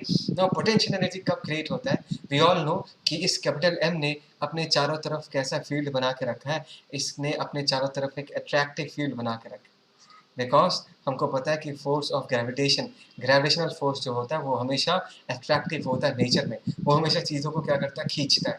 और हमको ये भी पता है कि नेचर जो चाहता है, नेचर जो चाहता है, फॉर एग्जाम्पल बारिश का पानी ऊपर से हमेशा नीचे क्यों आता है, बिकॉज इस प्रोसेस में उसका पोटेंशियल एनर्जी हमेशा डिक्रीज करेगा, तो पानी हमेशा ऊपर से नीचे अपने आप आ जाएगा। लेकिन अगर नीचे से ऊपर लेके जाना है हमको एक्स्ट्रा वर्क करना पड़ता है। दैट मीन्स मैं ये कहना चाहता हूँ कि नेचर में जो चीज़ स्पॉन्टेनियसली होता है, अपने आप होता है, उस प्रोसेस में हमेशा पोटेंशियल एनर्जी डिक्रीज करता है। अगर मैं इस छोटे एम को पूछूं, छोटा एम ये बताओ क्या तुम बड़े वाले एम के पास जाना चाहोगे, छोटा एम क्या बोलेगा, यस यस मैं जाना चाहूँगा। दैट मीन्स नेचर यही चाहता है कि छोटा एम बड़े वाले एम के पास आए। तो हमेशा याद रखना कि नेचर के विल के फेवर में अगर कोई काम आता है तो सिस्टम का पोटेंशियल एनर्जी हमेशा क्या करेगा, डिक्रीज करेगा। और इस बात को समझो, इन्फिनिटी में हमने पोटेंशियल एनर्जी क्या मान कर रखा है, जीरो। तो अभी अगर मैं इस छोटे से एम को लेके आऊँ इस बड़े वाले एम के सामने और पोटेंशियल एनर्जी डिक्रीज करते जाए करते जाए करते जाए, जीरो से डिक्रीज होते जाए होते जाए होते जाए, तो इस पर्टिकुलर अरेंजमेंट में इसका पोटेंशियल एनर्जी यू हम क्या लिख देंगे, that is minus G capital M छोटा एम डिवाइडेड बाय आर। ये माइनस साइन यही सिग्निफाई करता है कि इन्फिनिटी में पोटेंशियल एनर्जी जीरो था, ये ऑब्जेक्ट पास आना चाहता था, हमने इसको पास लाया, so that is the reason ये नेगेटिव साइन आता है, बिकॉज पोटेंशियल एनर्जी जीरो से अगर डिक्रीज होगा उसका साइन डेफिनेटली क्या होगा, माइनस होगा। तो ये तो बहुत ही कॉमन फॉर्मूला है, सबको पता है, right, we will all know this formula. And अभी अगर मैं वर्क डन के टर्म्स में बात करूँ, work done by whom? Work done by conservative force in this case. If I talk about work done by conservative force in this case, gravitational pull is the conservative force. We all know there is negative of change in potential energy, and minus of u in this case क्या आ जाएगा, minus minus plus आ जाएगा, and that is g capital m छोटा m divided by r। इस बात को समझो, ठीक है ना। तो कंजर्वेटिव फोर्स ने इन दिस केस पॉजिटिव वर्क किया है ना। बिकॉज देखो छोटा एम को वो खींचता है और छोटा एम उसी तरफ मूव करता है। मैंने पहले भी सिखाया था कि फोर्स जिस तरफ लगता है उसी तरफ अगर ऑब्जेक्ट मूव करेगा तो उसका वर्क डन का साइन हमेशा क्या होगा, पॉजिटिव होगा, ठीक है। तो इस इंपॉर्टेंट रिलेशन को भी हमेशा याद रखना है कि work done by conservative force is always equal to negative of change in potential energy. Is that clear? पक्का? दैट मीन्स अगर मैं ऑब्जेक्ट को पास लेके आता हूँ तो पोटेंशियल एनर्जी घटेगा, दूर लेके जाऊंगा तो पोटेंशियल एनर्जी बढ़ेगा, बढ़ के मैक्सिमम सिस्टम का पोटेंशियल एनर्जी कितना हो सकता है, वो जीरो होगा, बिकॉज उसके बाद तो ये हमेशा घटेगा ही, ठीक है। देखो यहाँ पर लिखा हुआ है gravitational potential energy is always negative in the gravitational field because the force is always attractive in nature, ठीक है। As the distance R increases, अगर हम बड़े एम से छोटे एम को दूर लेके चले जाएंगे तो potential energy will become less negative, मतलब ज्यादा पॉजिटिव होगा, एंड फाइनली इन्फिनिटी में जाके वही पोटेंशियल एनर्जी क्या हो जाएगा, देखो जीरो हो जाएगी, become zero, that is maximum. यही तो बताया था, ठीक है ना। अभी देखो यहाँ पर gravitational potential energy of system बोला है, ये भी छोटा सा चीज़ है बता कर रखता हूँ। सोचो कि यहाँ पर एक मास है m1, सोचो यहाँ पर एक मास है लेट अस से दैट इज m2, यहाँ पर एक मास है लेट अस से दैट इज m3, इन दोनों के बीच का डिस्टेंस कितना है, लेट अस से दैट इज r23, इन दोनों के बीच का डिस्टेंस कितना है, लेट अस से दैट इज r12, और इन दोनों के बीच का डिस्टेंस कितना है, दैट इज r13, राइट। तो इस सिस्टम का अगर मैं ग्रेविटेशनल पोटेंशियल एनर्जी लिखना चाहूँ तो कैसे लिखना है, कुछ नहीं, वो सारे कॉम्बिनेशन लेना है, 1 2 2 3 3 1, समझ में आया, जितने सारे कॉम्बिनेशन हो सकते हैं। तो G m1 m2 divided by what r12, minus sign लिखना मत भूलना, that is minus ji m12 हो गया, तो फिर 2 3 डिवाइडेड बाय डिस्टेंस क्या होगा, r23, ठीक है, एंड माइनस जी 1 2 हो गया, 2 3 हो गया, नेक्स्ट क्या आएगा, 3 1 आएगा, तो हम क्या लेंगे m3 m1 डिवाइडेड बाई इन दोनों के बीच का डिस्टेंस कितना है, r13। तो ऐसे करके एक्सप्रेशन लिखेंगे, देखो यहाँ पर लिखा हुआ है, बात समझ आ रहा है मैं क्या कह रहा हूँ, सिंपल है, इन चीज़ों को फिर से याद कर लो, इंपॉर्टेंट चीज़ें हैं। अच्छा, अभी यहाँ पर ध्यान से समझो इस बात को, there is a concept of gravitational potential. मैं बताता हूँ क्या, मैं अलग से एक डायग्राम बना के समझाता हूँ। से यहाँ पर एक प्लेनेट है एम मास का, ठीक है, इसने अपने चारों तरफ एक ग्रेविटेशनल फील्ड बना के रखा है, एक अट्रैक्टिव फील्ड बना के रखा है। तो अगर मैं इन्फिनिटी से एक छोटे से एम को अगर मैं इसके पास लेके आता हूँ, यानी से यहाँ तक लेके आता हूँ, इनके बीच का अप का डिस्टेंस कितना है, आर, तो इस जगह का ग्रेविटेशनल पोटेंशियल एनर्जी कितना होगा, माइनस जी कैपिटल एम छोटा एम डिवाइडेड बाई आर, ठीक है। तो ग्रेविटेशनल पोटेंशियल क्या है, what do you mean by gravitational potential, इसका मतलब क्या वो देखते हैं, ठीक है ना। पोटेंशियल पता है ना, इलेक्ट्रोस्टैट्स में हमने जो पढ़ा था पोटेंशियल क्या है, अगर हम +1 कूलम चार्ज को लेके आते हैं तो पोटेंशियल एनर्जी में कितना चेंज आएगा।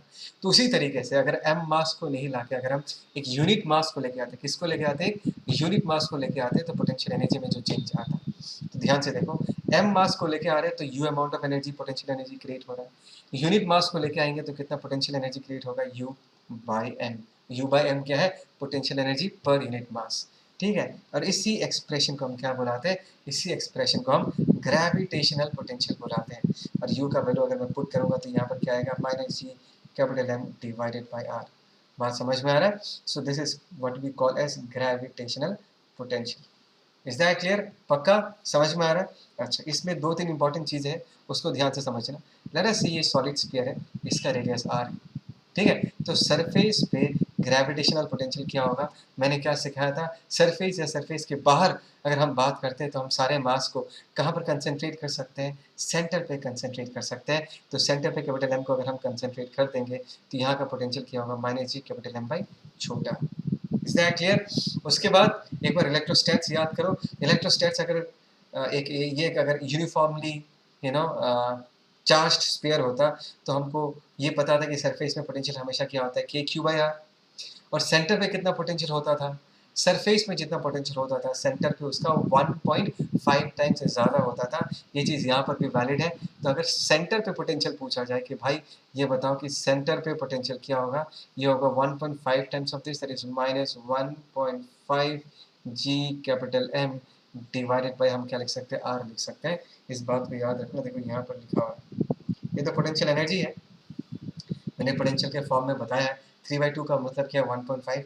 इन्होंने पोटेंशियल एनर्जी लिखा है। अगर तुमको पोटेंशियल एनर्जी लिखना है तो क्या लिखोगे? यूनिट मास को लाओगे तो इतना एनर्जी क्रिएट होगा, एम मास को लाओगे, एम मास को लाओगे तो कितना एनर्जी क्रिएट होगा? एम इंटू वी, जिसको हम क्या लिख सकते हैं? Minus 1.5 G capital M small M divided by हम क्या लिख सकते हैं? आर लिख सकते हैं। इन्होंने इसी एक्सप्रेशन को यहाँ पर लिख के रखा है। बात समझ आ रहा है मैं क्या कह रहा हूँ? अच्छा, अभी ना हम और एक एक्सप्रेशन को लेके थोड़ा सा डिस्कस करेंगे। अच्छा, इस एक्सप्रेशन को देखते हैं, ठीक है? लेट अस से ये अर्थ है, अर्थ से एज डिस्टेंस ऊपर, यहाँ पर अगर कोई ऑब्जेक्ट है एज डिस्टेंस ऊपर, रेडियस तो है, सेंटर से डिस्टेंस लेटर से दैट इज आर। यहाँ पर ग्रेविटेशनल पोटेंशियल एनर्जी यू का वैल्यू कितना होगा? वी ऑल नो क्या होगा? That is minus G capital M छोटा एम डिवाइडेड बाई, और इस डिस्टेंस को हम क्या लिख सकते हैं? आर प्लस एच लिख सकते हैं, है ना? इसको थोड़ा सजा के लिखते हैं। देखो लेट अस से माइनस सी कैपिटल एम छोटा एम, नीचे में एक आर स्क्वायर से डिवाइड करता हूँ, ठीक है ना?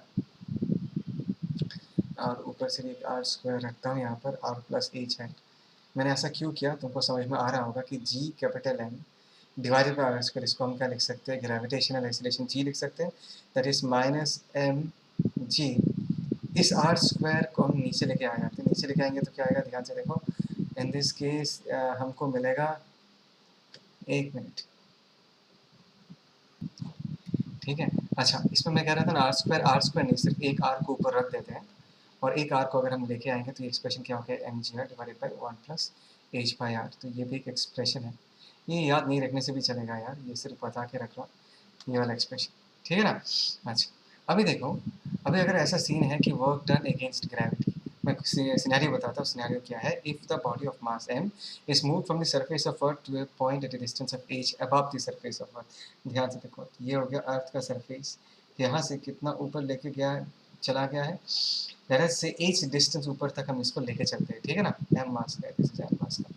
सो पूछा what is the change in potential energy और वर्क डन अगेंस्ट ग्रेविटी, ठीक है? What is change in potential energy और वर्क डन अगेंस्ट ग्रेविटी। ये हो गया सेंटर, ये हो गया रेडियस r, ठीक है? तो अभी अगर मैं तुमको पूछूं कि इस लेवल पे पोटेंशियल एनर्जी कितना था, this was the initial level, वो कितना होगा? That is minus G capital M छोटा M divided by capital M, ठीक है ना? और इस लेवल पे अगर हमको पोटेंशियल एनर्जी निकालना है, that is final potential energy, वो क्या होगा? माइनस जी कैपिटल एम छोटा एम डिवाइडेड बाय हम क्या लिख सकते हैं? आर प्लस एच लिख सकते हैं, ठीक है? सो पॉइंट ए से पॉइंट बी तक लेके जाने में what will be the change in potential energy? Del U, that is U final minus U initial. ये लिख सकते हैं, U final minus U initial. अगर लिखेंगे तो इसको हम पहले लिख देते हैं, माइनस माइनस प्लस हो जाएगा, this is divided by R, और ये क्या हो जाएगा? This is minus G capital M छोटा एम डिवाइडेड बाय हम क्या लिख सकते हैं? आर प्लस एच लिख सकते हैं। Is that clear? अच्छा, इसको थोड़ा सा सिंप्लीफाई करते देखते क्या क्या आएगा, ठीक है?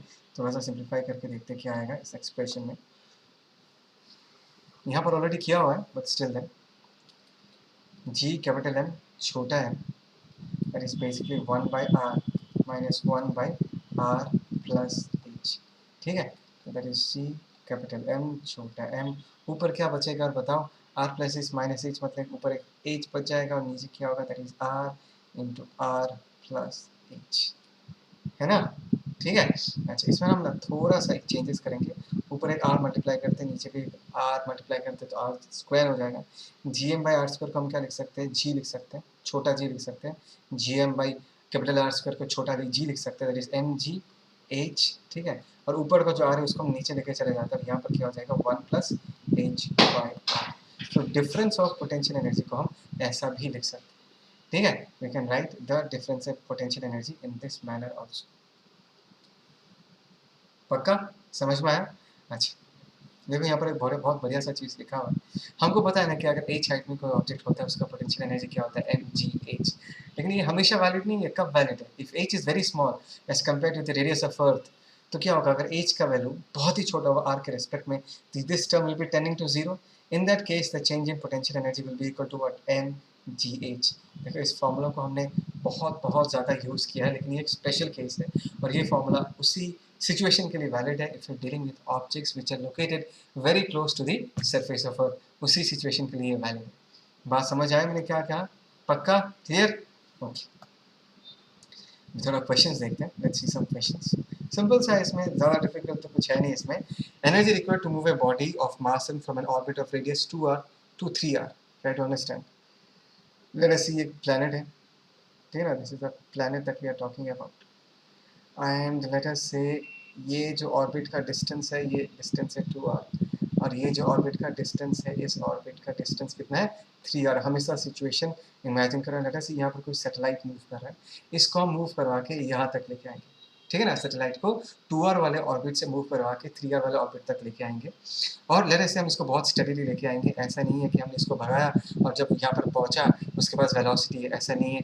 हम इसको बहुत धीरे धीरे स्टडीली मूव कराएंगे ताकि जब इस पॉइंट में पहुँचे इसका भी वेलोसिटी क्या रहे, ज़ीरो है, इसका भी वेलोसिटी क्या रहे, ज़ीरो है, ठीक है ना। सो अगर हम इसको यहाँ से यहाँ तक लेके जाएंगे, यहाँ पर पूछा क्या एनर्जी कितना चाहिए, तो हम क्या करते हैं, दोनों सिचुएशन में काइनेटिक एनर्जी क्या है, सेम, ठीक है। मतलब कोई ऑर्बिटल वेलोसिटी हो सकता है, मैं उसके बारे में नहीं कह रहा। एक मिनट, हाँ एक minute. Energy required to move a body of mass from an orbit of radius 2r to 3r, ठीक है। यहाँ पर सिर्फ रखा गया, फॉर एग्जांपल यहाँ पर 2r डिस्टेंस पे है, यहाँ पर कोई रोटेशन का बात हम कंसिडर नहीं करेंगे, ये गोल घूम रहा है, ऐसा मत सोचना। 2r पे है, उसको मूव करवा के हम 3r डिस्टेंस पे लेके चले जाते हैं। 2r डिस्टेंस अगर 3r डिस्टेंस पे लेके चले जाते हैं, एनर्जी कितना चाहिए, जितना उसका पोटेंशियल एनर्जी इंक्रीज हो गया होगा, है ना।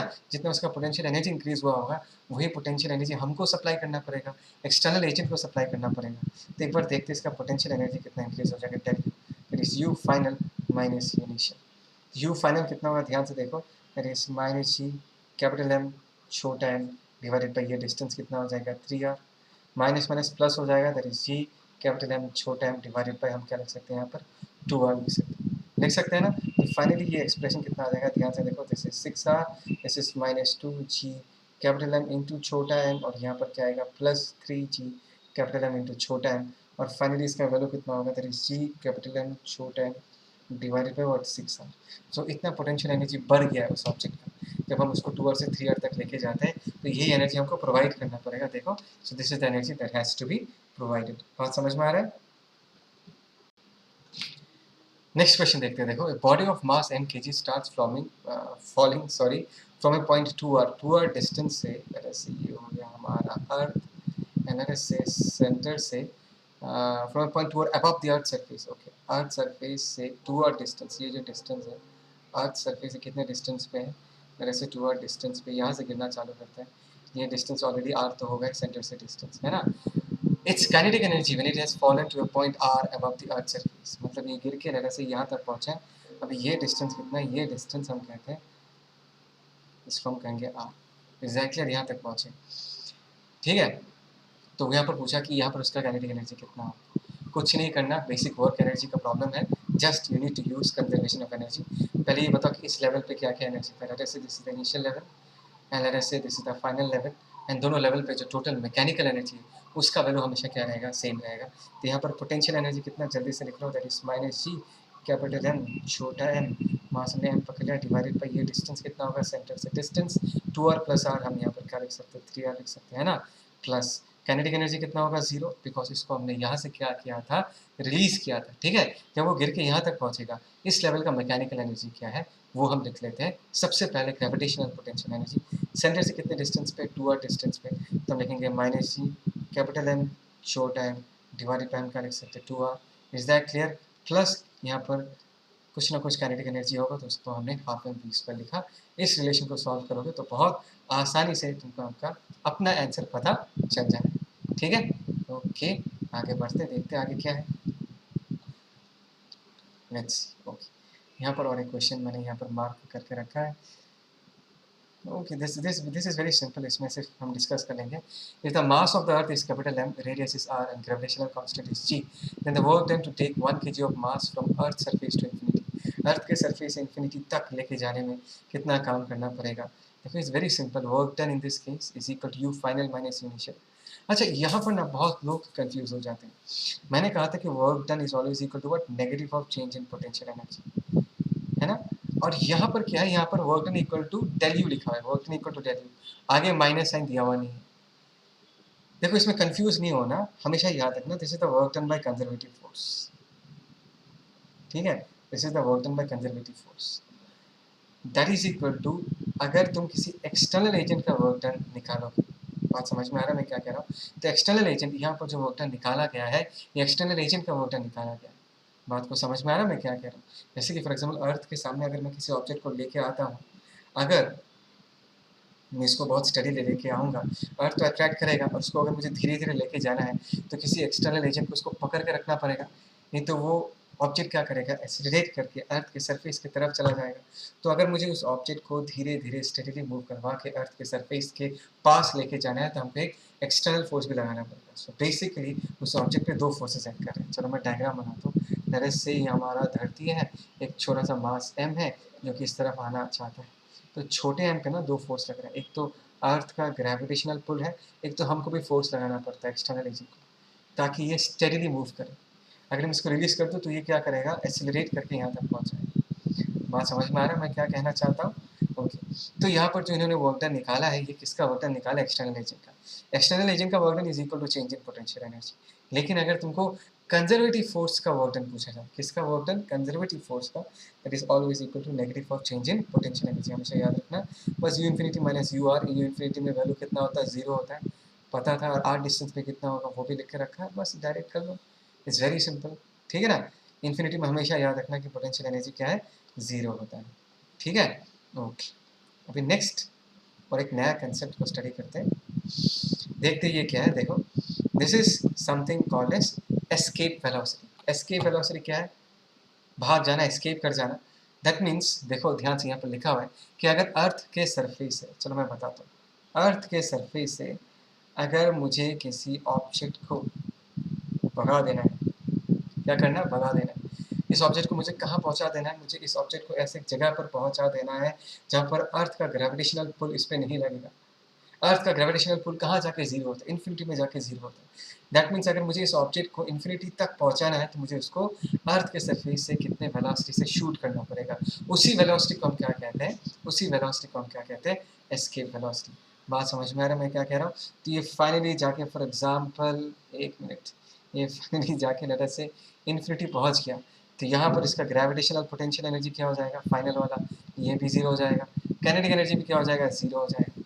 यहाँ पर कुछ ना कुछ ग्रेविटेशनल पोटेंशियल एनर्जी इनिशियल, जिसको हम क्या लिख सकते हैं, माइनस जी कैपिटल एम छोटा एम डिवाइडेड बाय हम क्या लिख सकते हैं, कैपिटल आर लिख सकते हैं। काइनेटिक एनर्जी हम इन दिस केस क्या लिख सकते हैं, के आई that is equal to half M V E square. Is that clear. ठीक है ना, हमको वी ई का एक्सप्रेशन निकालना है कि नहीं, एस्केप वेलोसिटी कितना है, सिंपल सा फंडा है। ग्रेविटेशन में आधे से ज़्यादा प्रॉब्लम्स एनर्जी कंजर्वेशन से सॉल्व होता है। तो इस जगह का जो मैकेनिकल एनर्जी है और इस जगह का जो मैकेनिकल एनर्जी है, दोनों को हम क्या कर देंगे, इक्वेट कर देंगे। तो यहाँ पर अगर हम लिखेंगे मैकेनिकल एनर्जी क्या लिखेंगे, माइनस जी कैपिटल एम छोटा M divided by what, R, plus यहाँ पर क्या होगा, half M V E square. And finally जब वो इन्फिनिटी में पहुँच जाएगा, इन्फिनिटी में ग्रेविटेशनल पोटेंशियल एनर्जी जीरो होता है, काइनेटिक एनर्जी भी जीरो हो जाएगा।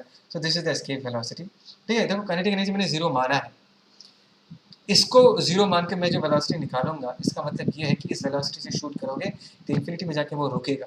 अगर इस वेलोसिटी से ज़्यादा से शूट करोगे तो इन्फिनिटी में जाके उसका काइनेटिक एनर्जी जीरो नहीं होगा, कुछ ना कुछ होगा। बात समझ में आया। तो इसको अगर हम सॉल्व करते, ध्यान से देखो, इस एक्सप्रेशन को अगर हम सॉल्व करते तो हमको क्या मिलेगा, देखो M M basic will cancel out और इसका वैल्यू आएगा that is 2 G capital M by R. बहुत ही इंपॉर्टेंट एक्सप्रेशन है एस्केप वेलोसिटी का। इसका एक दूसरा एक्सप्रेशन भी हम लिख सकते हैं, यहाँ पर एक आर स्क्वायर ऊपर एक आर लिख सकते हैं। अच्छा, इसको मैं अलग से लिखता हूँ, नहीं तो मिक्सअप हो जाएगा। यहाँ पर हम क्या लिख सकते हैं, that is 2g capital M, ऊपर एक आर नीचे एक आर स्क्वायर लिख सकते हैं, and g capital M by R square को हम छोटा g लिख सकते हैं, gravitational acceleration. So this is 2g capital R. ये भी एक एस्केप वेलोसिटी का ही एक्सप्रेशन है, और ये भी एक एस्केप वेलोसिटी का ही एक्सप्रेशन है। बात समझ आया? इन चीज़ों को हमेशा याद रखना, इट्स वेरी वेरी इंपॉर्टेंट, क्योंकि यहाँ पर उन्होंने इस चीज़ को डिराइव करके रखा है। ठीक है, और एक छोटा सा चीज़ इन्होंने करके रखा है, इस पर ध्यान दो। हैं, इसमें उन्होंने क्या किया है, ध्यान से देखना। एस्केप वेलोसिटी जो है दैट इज 2 कौन सा formula, 2gr, 2g capital M by R, ये वाला एक्सप्रेशन पुट किया है, ये वाला एक्सप्रेशन को पुट किया है। और जो कैपिटल एम मास है ना, एम किसका मास है भाई, M is mass of earth in this case, या mass of planet, right, mass of planet. इसके मास को डेंसिटी के फॉर्म में rho into 4/3 pi R cube इस फॉर्म में लिख के रखा है। अच्छा, इसको याद रखने की जरूरत नहीं, नॉट नेसेसरी। अगर तुमको कभी क्वेश्चन में डेंसिटी पूछे तो कैपिटल एम को तुम क्या कर सकते हो, रिप्लेस कर सकते हो डेंसिटी इंटू वॉल्यूम, मल्टीप्लाई करके लिख सकते हो। तो इसको याद रखने की ज़रूरत नहीं है, बस ये दो एक्सप्रेशन को अच्छे से याद रखो। एंड आई होप सो सबको पता होता है कि ये इसका वैल्यूज अगर मैं पुट करूँगा तो वैल्यू कितना आता है। ध्यान से देखो, यहाँ पर वैल्यू कितना आता है, that is 11.2 kilometre per second. मतलब अर्थ के सरफेस अगर तुम 11.2 किलोमीटर पर सेकेंड से किसी चीज़ को शूट करोगे, वो भाग जाएगा, वो रिटर्न कभी नहीं आएगा। ठीक है ना? अच्छा, यहाँ पर एक बढ़िया सा आइडिया दिया है, जैसे कि हमारे प्लानट में जो एटमोसफियर है वो एग्जिस्ट करता है, राइट, एटमोसफियर एग्जिस्ट करता है। इसका रीज़न क्या है, देखो, atmosphere is made up of gas molecules, और गैस मॉलिक्यूल्स का जो आरएमएस वेलोसिटी है it is lesser than the escape velocity, इसलिए एटमोसफियर एस्केप करके भाग नहीं पा रहा। लेकिन मून में कोई एटमोसफियर नहीं है, बिकॉज मून में जो तुम्हारा एटमोसफियर है उसका अगर हम आरएमएस, मतलब जो भी गैस मॉलिक्यूल्स है उसका जो अगर हम आरएमएस वेलोसिटी देखेंगे ना, that is basically more than the escape velocity. तो एटमोसफियर के जो मॉलिक्यूल्स होते हैं वो प्लैनेट को छोड़ के बाहर चले जाते हैं, इसलिए मून के सरफेस में या मून में कोई तुमको एटमोसफियर नहीं मिलेगा। ठीक है, कुछ क्वेश्चंस करते हैं, ठीक है। अच्छा, for a satellite escape velocity is 11 km per second if the satellite is launched at an angle of 60 degree with the vertical, the escape velocity will be। यार देखो, अगर ये ऑब्जेक्ट है प्लैनेट और यहाँ से तुम फॉर एग्जांपल इसके वर्टिकल के साथ 60 डिग्री बना के इसको शूट करते हो, तो इसका एस्केप वेलोसिटी कितना होगा, इसका escape velocity 11 kilometre per second ही होगा। अरे कुछ फ़र्क नहीं पड़ता यार, अगर तुम उसको ऐसे शूट करोगे ना, एंगल पे शूट करोगे, तो वो जिस पाथ को फॉलो करके इन्फिनिटी तक पहुंचेगा वो पाथ बदल जाएगा। सीधा शूट करोगे तो स्ट्रेट लाइन पाथ फॉलो करके इन्फिनिटी तक पहुंचेगा, एंगल में शूट करोगे तो कुछ और पाथ फॉलो करके इन्फिनिटी तक पहुंचेगा। बात समझ आ रहा है मैं क्या कह रहा हूँ? तो इसको लेके लोड लेने की ज़रूरत नहीं है। देखो, इसके वेलोसिटी का जो हमने वैल्यू निकाला था 11 किलोमीटर पर सेकेंड, याद है ना, हमने एनर्जी कंजर्वेशन को यूज़ करके यूज़ किया था। तो इस केस में सरफेस पे अगर हम वी वेलोसिटी से शूट करते उसका kinetic energy half M V square, वो तो एंगल पे डिपेंड नहीं करता ना कि तुमने वेलोसिटी को वर्टिकल रखा या 60 डिग्री पे रखा। काइनेटिक एनर्जी हमेशा क्या होगा, हाफ एम वी स्क्वायर ही होगा। So that is the reason escape velocity में कोई फर्क नहीं पड़ेगा। ये सब गलती मत करना एग्जाम में, ठीक है ना।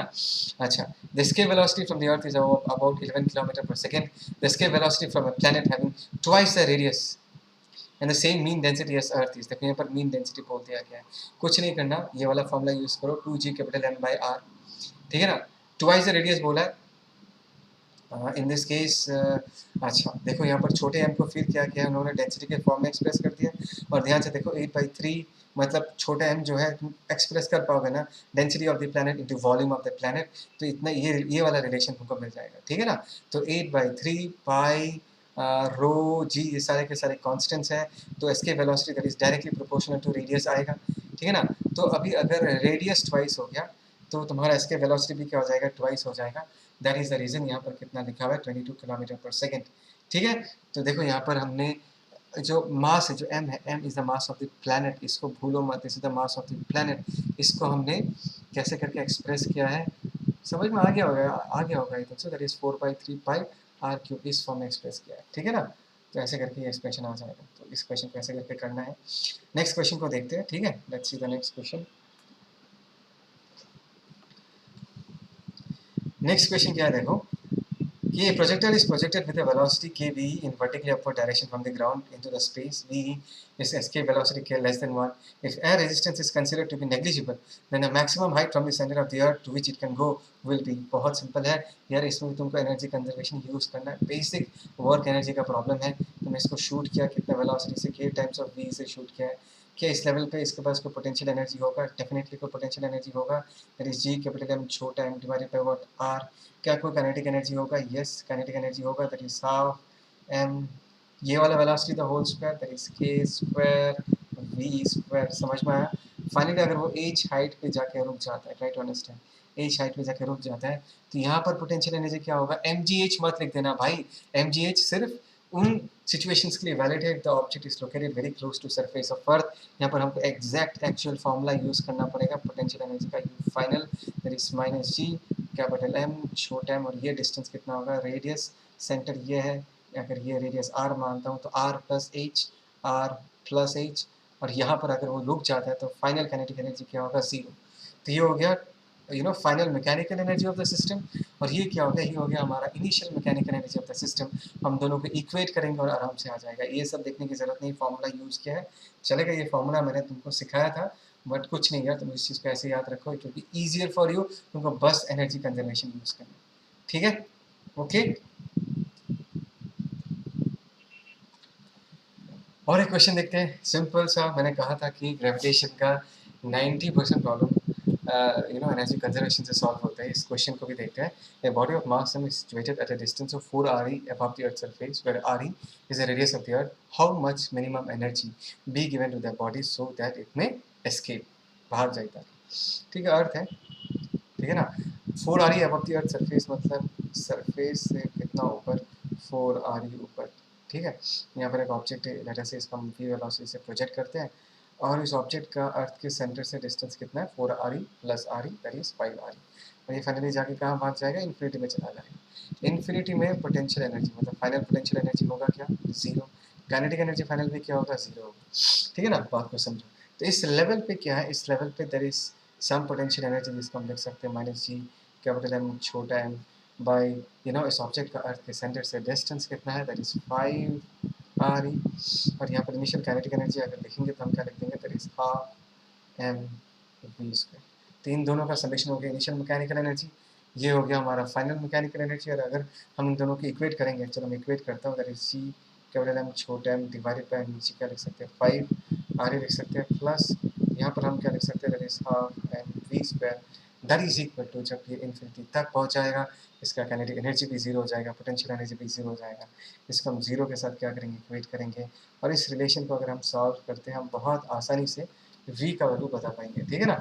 ये सब फॉर्मूलाज याद रखने की ज़रूरत नहीं है, सीधा सीधा ये यूज़ करो, बहुत आसानी से तुम्हारा प्रॉब्लम सॉल्व हो जाएगा, ठीक है। ओके, अभी क्या है बारी? अभी बारी है Kepler's law of planetary motion. ये तो बहुत बहुत फेमस लॉ से मुझे पता है, तुमको अच्छे से याद होगा। केप्लर, देखो प्लानिटरी मोशन क्या होता है? Planets are very big natural bodies जो कि स्टार्स के चारों तरफ गोल घूमते रहता है। तो केप्लर वाज द गाय जिसने इस पर्टिकुलर सिचुएशन को लेकर लाइफ लॉन्ग स्टडी किया और 3 लॉज दिया। The first law was law of orbit, जो ये कहता है कि हर एक प्लैनेट फॉर एग्जांपल अगर मैं अर्थ एंड सन के बारे में बात करूँ, तो अर्थ जो है वो सन के चारों तरफ कैसे घूमता है? इलेक्ट्रिकल पाथ में घूमता है। इनफैक्ट कोई प्लैनेट सन के चारों तरफ कैसे घूमता है? इलेक्ट्रिकल पाथ में घूमता है, ठीक है। With the sun at one of the foci, I think so ellipse का शेप तो तुमको पता है ना, 2 फोसाई होता है, एक फोसाई में वो स्टार होता है, वो सन होता है, और उसके चारों तरफ वो प्लैनेट क्या करता है? वो प्लैनेट गोल घूमता है, ठीक है। द लॉ ऑफ एरिया ये बताता है कि सन से अगर मैं एक रेडियल लाइन, ये हो गया हमारा प्लैनेट है, यहाँ तक बनाओ, जब ये प्लैनेट ऐसे रोटेट कर रहा होगा, तो ये जो रेडियल लाइन है ये स्वीप कर रहा होगा, दिख रहा है? ये प्लैनेट जब यहाँ से घूम के यहाँ तक चला गया, इस रेडियल लाइन ने इतना एरिया स्वीप कर लिया होगा। So the rate at which the area is being swept, that is हम क्या लिखेंगे? dA/dt। इसको एरियल वेलोसिटी भी बुलाया जाता है। क्या बुलाया जाता है? एरियल वेलोसिटी भी बुलाया जाता है। दैट इज पर यूनिट टाइम जो रेडियल लाइन है वो कितना एरिया स्वीप करता है। और ये जो लॉ ऑफ एरिया को ये कहता है कि ये जो एरियल वेलोसिटी है दैट इज ए कांस्टेंट, है ना, that is a constant, and that is equal to, देखो यहाँ पर बहुत बढ़िया से लिखा हुआ है, that is equal to L/2m, L/2m। बात को समझो, m क्या है यार, m is the mass of the planet. Planet मतलब जो गोल घूम रहा है, इसके बारे में कह रहा है, ठीक है ना, L/2m। अच्छा, what is L? L in this case is what, angular momentum. ये तो पता ही होगा आई think so. L in this case हम इसको क्या कहते हैं, एंगुलर मोमेंटम, ठीक है ना। अच्छा, अगर ये एंगुलर मोमेंटम है, फाइन, बस इतना ही तुमको याद रखना है कि जो एरियल वेलोसिटी वो हमेशा क्या है, कांस्टेंट है। सेकेंडली तुमको ये याद रखना है the last law, the law of periods. The law of periods ये कहता है कि जब कोई प्लैनेट फॉर एग्जांपल सन के चारों तरफ गोल घूमता है, उसका जो टाइम पीरियड है, ध्यान से देखो, उसका जो टाइम पीरियड होगा, that time period of any planet around sun is directly proportional to the cube of the length of the semi major axis. मैं बताता हूँ, आगे वाला डायग्राम देखते हैं, उससे तुमको अच्छे से मैं समझा पाऊंगा। जैसे कि इस डायग्राम को देखो, ठीक है ना, इस डायग्राम को थोड़ा मैं बड़ा कर देता हूँ इन दिस केस।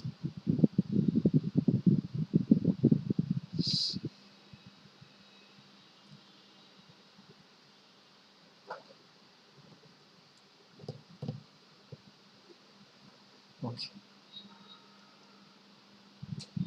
ये जो लेंथ तुमको दिख रहा है, this length A is called as the semi major axis. दिख रहा है ना, यहाँ पर लिखा हुआ A, semi major axis. So ये हमारा सन है, जिसके चारों तरफ एक प्लैनेट गोल घूम रहा है, दिख रहा है, the planet is moving in this elliptical path, ठीक है।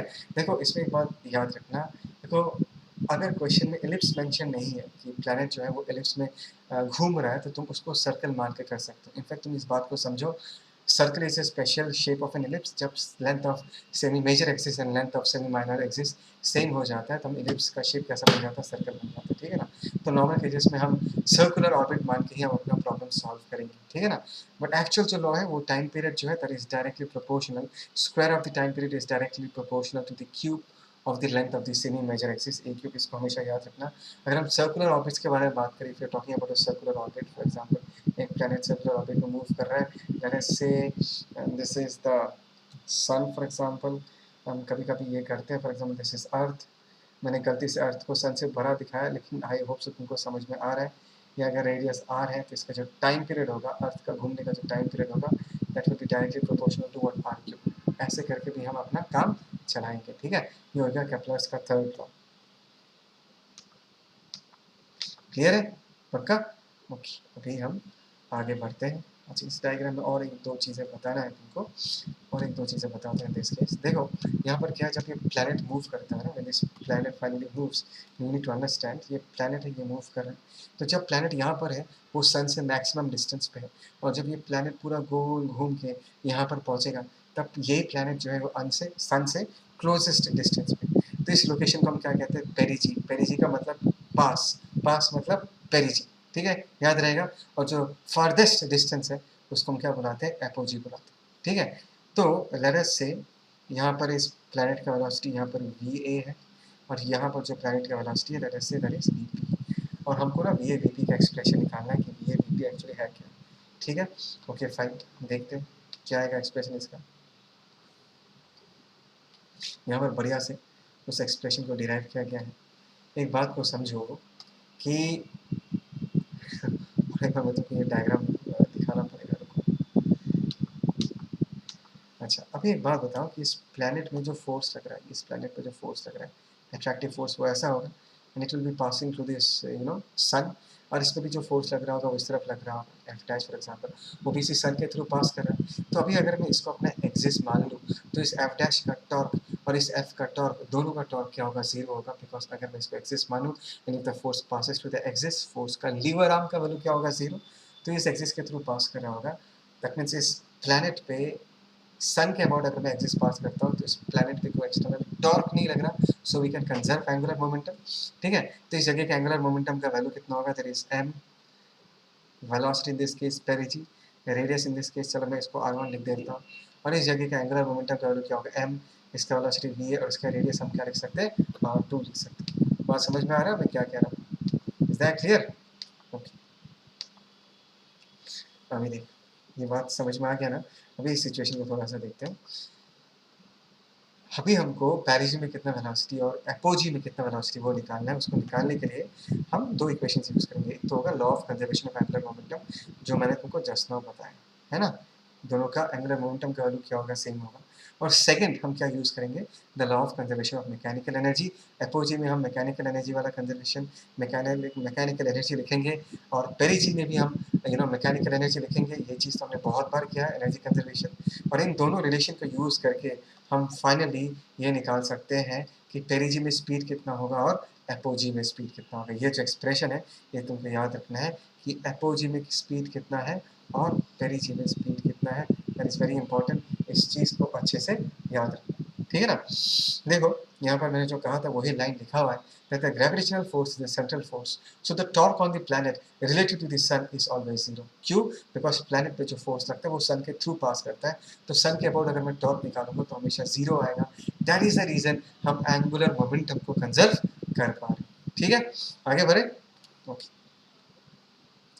कुछ क्वेश्चंस देख लेते हैं फटाफट, बहुत सिंपल सा क्वेश्चंस है।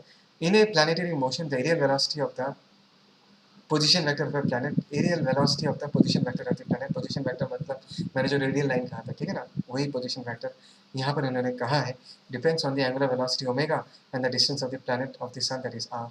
अच्छा ठीक है भाई, जो एरियल वेलोसिटी है उसका फॉर्मूला हमने क्या सीखा था, एल बाई टू एम सीखा था, दिख रहा है ना, एल बाई टू एम, देखो यहाँ पर भी लिखा हुआ। एंगुलर मोमेंटम को हम क्या लिख सकते हैं, एम वी आर लिख सकते हैं, ठीक है, और यहाँ पर हम टू एम लिख सकते हैं।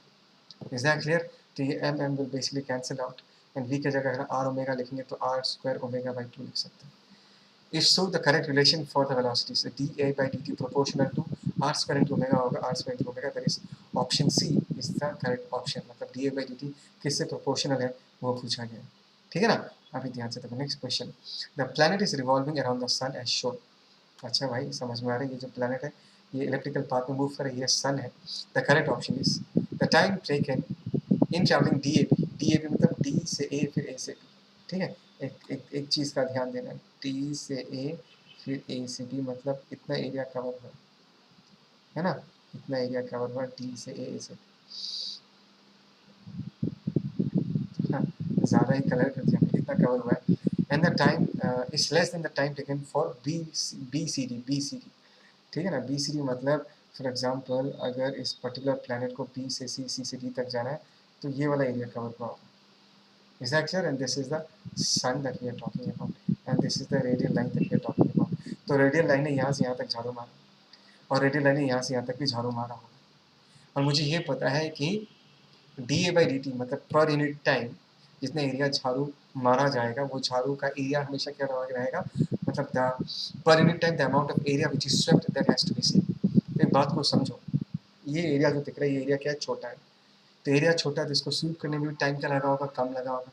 और ये जो ब्लैक वाला एरिया तुमको दिख रहा है ये वाला एरिया क्या है, ज़्यादा, तो इस वाले एरिया को स्वीप करने में टाइम भी क्या लगा होगा, ज़्यादा लगा होगा। So the time taken in travelling D A B is less than that for B C D.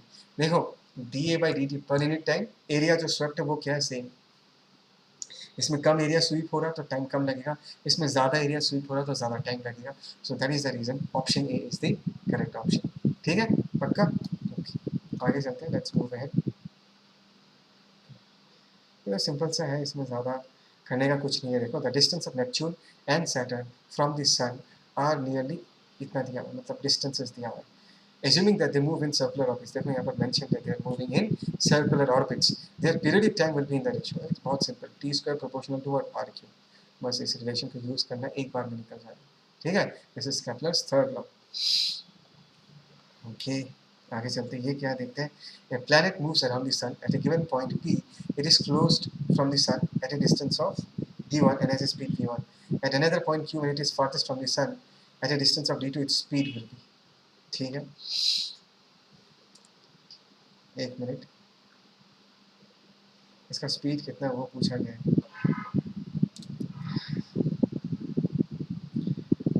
मतलब बेसिकली चलो मुझे एलिप्स बनाना पड़ेगा, एक एलिप्स, चलो ये हो गया हमारा ellipse, just don't mind the diagram. हाँ एक फोसाई पे हमारा सन है, ठीक है, this is the sun that we are talking about. एक बार प्लैनेट यहाँ पर है, एक बार प्लैनेट यहाँ पर है, लेकिन यहाँ का स्पीड और यहाँ का स्पीड मैं लिखता हूँ।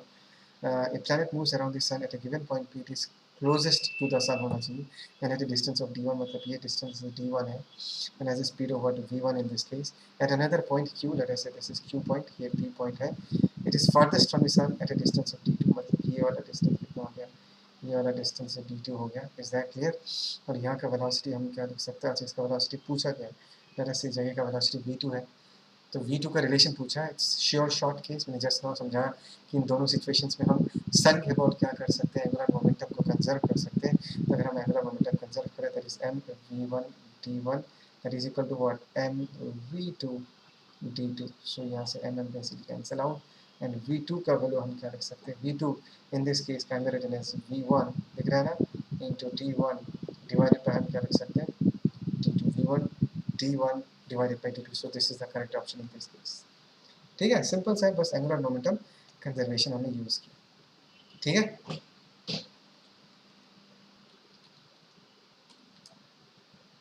फाइन. सो नेक्स्ट टॉपिक देखते हैं. The next topic is the orbital velocity of satellite. Satellite क्या होता है? जैसे कि मून अर्थ के चारों तरफ चक्कर मारता है, तो moon is a natural satellite of earth. ये सब चीज़ें तो तुमको पता है, लेकिन जो डिस्कस करना है वो एक बार डिस्कस कर लेते हैं. ध्यान से देखो. देखो यहाँ पर सीन क्या है, नेक्स्ट वाले पेज में चलते हैं. तो सीन ऐसा है कि ये फॉर एग्जांपल अर्थ है, और ये जो सैटेलाइट है ये अर्थ के चारों तरफ फॉर एग्जांपल सर्कल में घूम रहा है. ठीक है ना. तो बात को समझो कि अर्थ, ये जो सैटेलाइट जो है, ये अगर सर्कल मार रहा है, चक्कर मार रहा है, तो anything which moves in a circle it needs a centripetal force, right. और इस सैटेलाइट को सेंट्रीपिटल फोर्स कौन प्रोवाइड करता है? प्रोवाइड करता है अर्थ का ग्रेविटेशनल पुल. तो अगर इसका मास मैं छोटा m मान लूँ, अर्थ का मास अगर कैपिटल M है, तो कितना पुल है? g कैपिटल M छोटा m बाय r स्क्वायर. और उसका जो रेडियल फोर्स होगा, सो जो सेंट्रीपिटल फोर्स का एक्सप्रेशन है वो क्या है? mv square by r.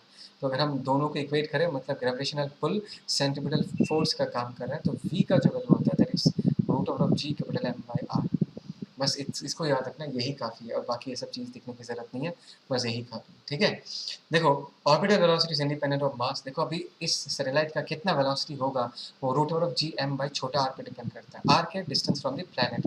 M क्या? Mass of the planet. इस सैटेलाइट का मास कितना, उस पर डिपेंड करता ही नहीं है. बात समझ में आया? दैट मीन्स अगर तुमको कोई पूछे कि यार नहीं, मैं अर्थ से 50,000 किलोमीटर दूर अगर मुझे एक सैटेलाइट घुमाना है, तो कितना वेलोसिटी से घुमाना पड़ेगा, तो उसको बताने के लिए तुमको सैटेलाइट का मास जानना ज़रूरी नहीं है. ठीक है, बिकॉज जो ऑर्बिटल वेलोसिटी है वो उसके मास पे डिपेंड करता ही नहीं है. ठीक है. और orbital velocity is inversely proportional to root over of r. मतलब अगर तुम अर्थ से जितना दूर जाओगे, तो इसका जो ऑर्बिटल वेलोसिटी होगा वो भी क्या करेगा? डिक्रीज करते जाएगा. और ये भी डिस्कस कर सकते हैं कि सोचो अगर वो सैटेलाइट अर्थ के बहुत पास है, मतलब एज का वैल्यू अगर आर के कम, बहुत बहुत कम है, if h is very less as compare to r, तो हम इस छोटा आर की जगह हम लोग क्या लिख सकते हैं? कैपिटल आर लिख सकते हैं. ठीक है ना. और यहाँ पर अगर हम वैल्यूज पुट कर दें, तो उसका वैल्यू कितना आएगा? 8 kilometre per second. That means we are talking about a satellite which is very close to the surface of earth. तब ये हम ये छोटा आर की जगह कैपिटल आर पुट करके ये वैल्यू निकाल सकते हैं 8 किलोमीटर पर सेकेंड. ये सिंपल चीज़ है, ये सब तुमको समझ में आ जाएगा. एक बार प्रॉब्लम्स देख लेते हैं. प्रॉब्लम्स क्या है? देखो यहाँ पर ऐसा है, the two satellites A and B go round a planet P in circular orbits having radii 4n and r respectively. The speed of the satellite A is 3v, then the satellite B will have a speed of 5. अच्छा, अभी satellite का जो speed है उसका formula क्या है? Root over of G M by r. ठीक है ना. जी एम तो कांस्टेंट है, तो सैटेलाइट का जो स्पीड है that is for inversely proportional to root over of r. दिख रहा है? अभी तो कर ही पाओगे. Velocity of B divided by velocity of A is equal to what? Root over of r A divided by what? R B. ऐसे करके कर सकते हैं. Is that clear? समझ में आया मैंने क्या कहा? पक्का? ओके.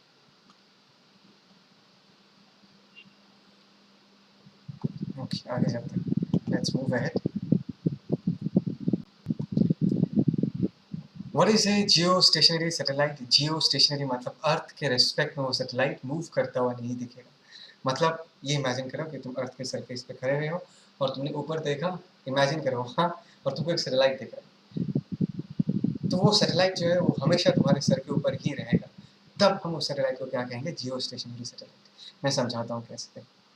ये अगर हमारे पास एक अर्थ है, ठीक है ना, और फॉर एग्जाम्पल लेट अस से इस अर्थ का जो सेंटर है, इसको सेंटर मान के अगर ये एक सैटेलाइट का क्या बोलते हैं, सैटेलाइट का पाथ है, ऑर्बिट है. ध्यान से देखो,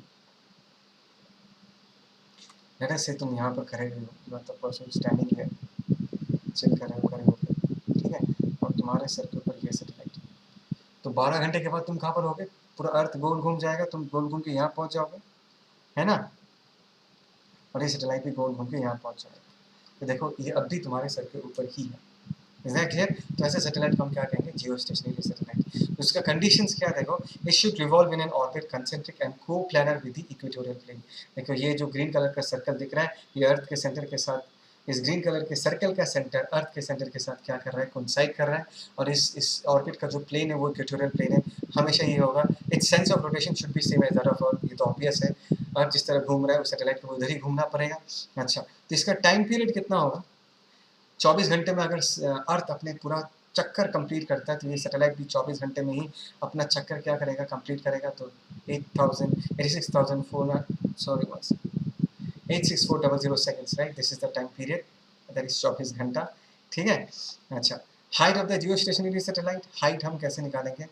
एक छोटा सा हम फॉर्मूला यूज करेंगे इन दिस केस, मैं दिखाता हूँ कैसे। देखो हमको टाइम पीरियड का वैल्यू तो पता चल गया, राइट? टाइम पीरियड कितना होगा? इन दिस केस 24 आवर्स, है ना? तो टाइम पीरियड क्या होगा? देखो टाइम हो गया 24 घंटा, ठीक है ना, and that is equal to पूरा चक्कर मारने में कितना सर्कमफेरेंस घूमना पड़ेगा? 2 pi r with velocity v, orbital velocity हमने निकाला था √g/r, ठीक है ना। एंड इस r को अगर हम अंदर लेके चले जाएंगे तो क्या होगा? 2 पाई √r³/gm। तो ये एक्सप्रेशन लिखा हुआ है। टाइम की जगह हम लोग क्या पुट कर देंगे? 24 घंटा, और छोटे r की जगह हम लोग क्या लिख सकते हैं? Radius of earth plus h, h is the distance above the surface of earth. तो इसको सॉल्व करने के बाद h का वैल्यू कुछ 42,000 किलोमीटर आता है, that is equal to 7 hour, ठीक है। ये सब चीज़ें सिंपल है, एक बार सुन के रखो ताकि आगे जाके कभी कंफ्यूजन क्रिएट ना हो, ठीक है। And lastly, this is the last idea जो मैं तुम लोग को बताना चाहूँगा, that is the energy of A satellite, ठीक है ना। एक काम करता हूँ, इसको प्लैनेट लिखता हूँ, इसको सैटेलाइट लिखता हूँ। लेट अस से ये हमारा प्लैनेट है, इसके चारों तरफ ये सैटेलाइट गोल घूम रहा है, और इसके एनर्जी को लेकर कमेंट करना है। और ये तुम्हारे लिए नया कुछ नहीं है, बिकॉज जैसे कि एक प्लैनेट के चारों तरफ एक एक सैटेलाइट गोल घूमता है, the the pattern is exactly same as that of an electron moving around a nucleus, right. और अगर तुमको थोड़ा बहुत भी याद है एटॉमिक स्ट्रक्चर, वैसा ही हमको रिलेशन मिलेगा यहाँ पर, और वो रिलेशन है k equal to E equal to u/2। ये जो रिलेशन है ये बहुत इंपॉर्टेंट रिलेशन है। ये कैसा रिलेशन है? k मतलब काइनेटिक एनर्जी, है ना। E मतलब क्या है? E मतलब टोटल एनर्जी, ठीक है, E मतलब टोटल एनर्जी। एंड U क्या है? U हो गया हमारा पोटेंशियल एनर्जी, ठीक है। ऑब्वियस है ना, बिकॉज अगर कोई भी सैटेलाइट किसी ऑर्बिट में गोल घूम रहा है, उसके पास कौन सा एनर्जी होगा? एक तो उसके पास काइनेटिक एनर्जी होगा, बिकॉज उसके पास वेलोसिटी है, एक तो उसके पास ग्रेविटेशनल पोटेंशियल एनर्जी होगा।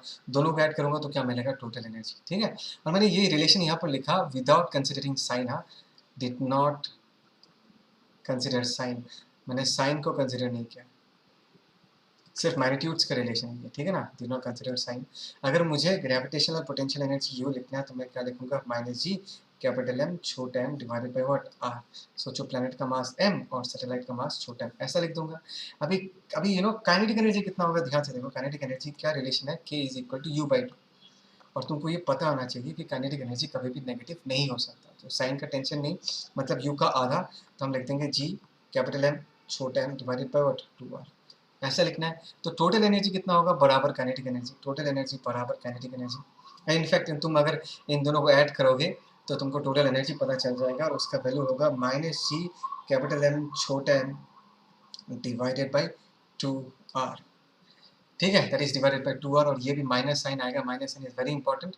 ऐड करोगे देखो तुमको माइनस मिलेगा यहाँ पर, और माइनस साइन ये सिग्निफाई करता है कि this planet and satellite basically are bonded together. This may not be the right term to use, but planet and satellite एक साथ क्यों रहेंगे? बिकॉज सिस्टम का पोटेंशियल एनर्जी क्या है? नेगेटिव है। सिस्टम का जितना पोटेंशियल एनर्जी कम होगा उतना स्टेबल होता है वो सिस्टम। इन्फिनिटी में पोटेंशियल एनर्जी क्या था?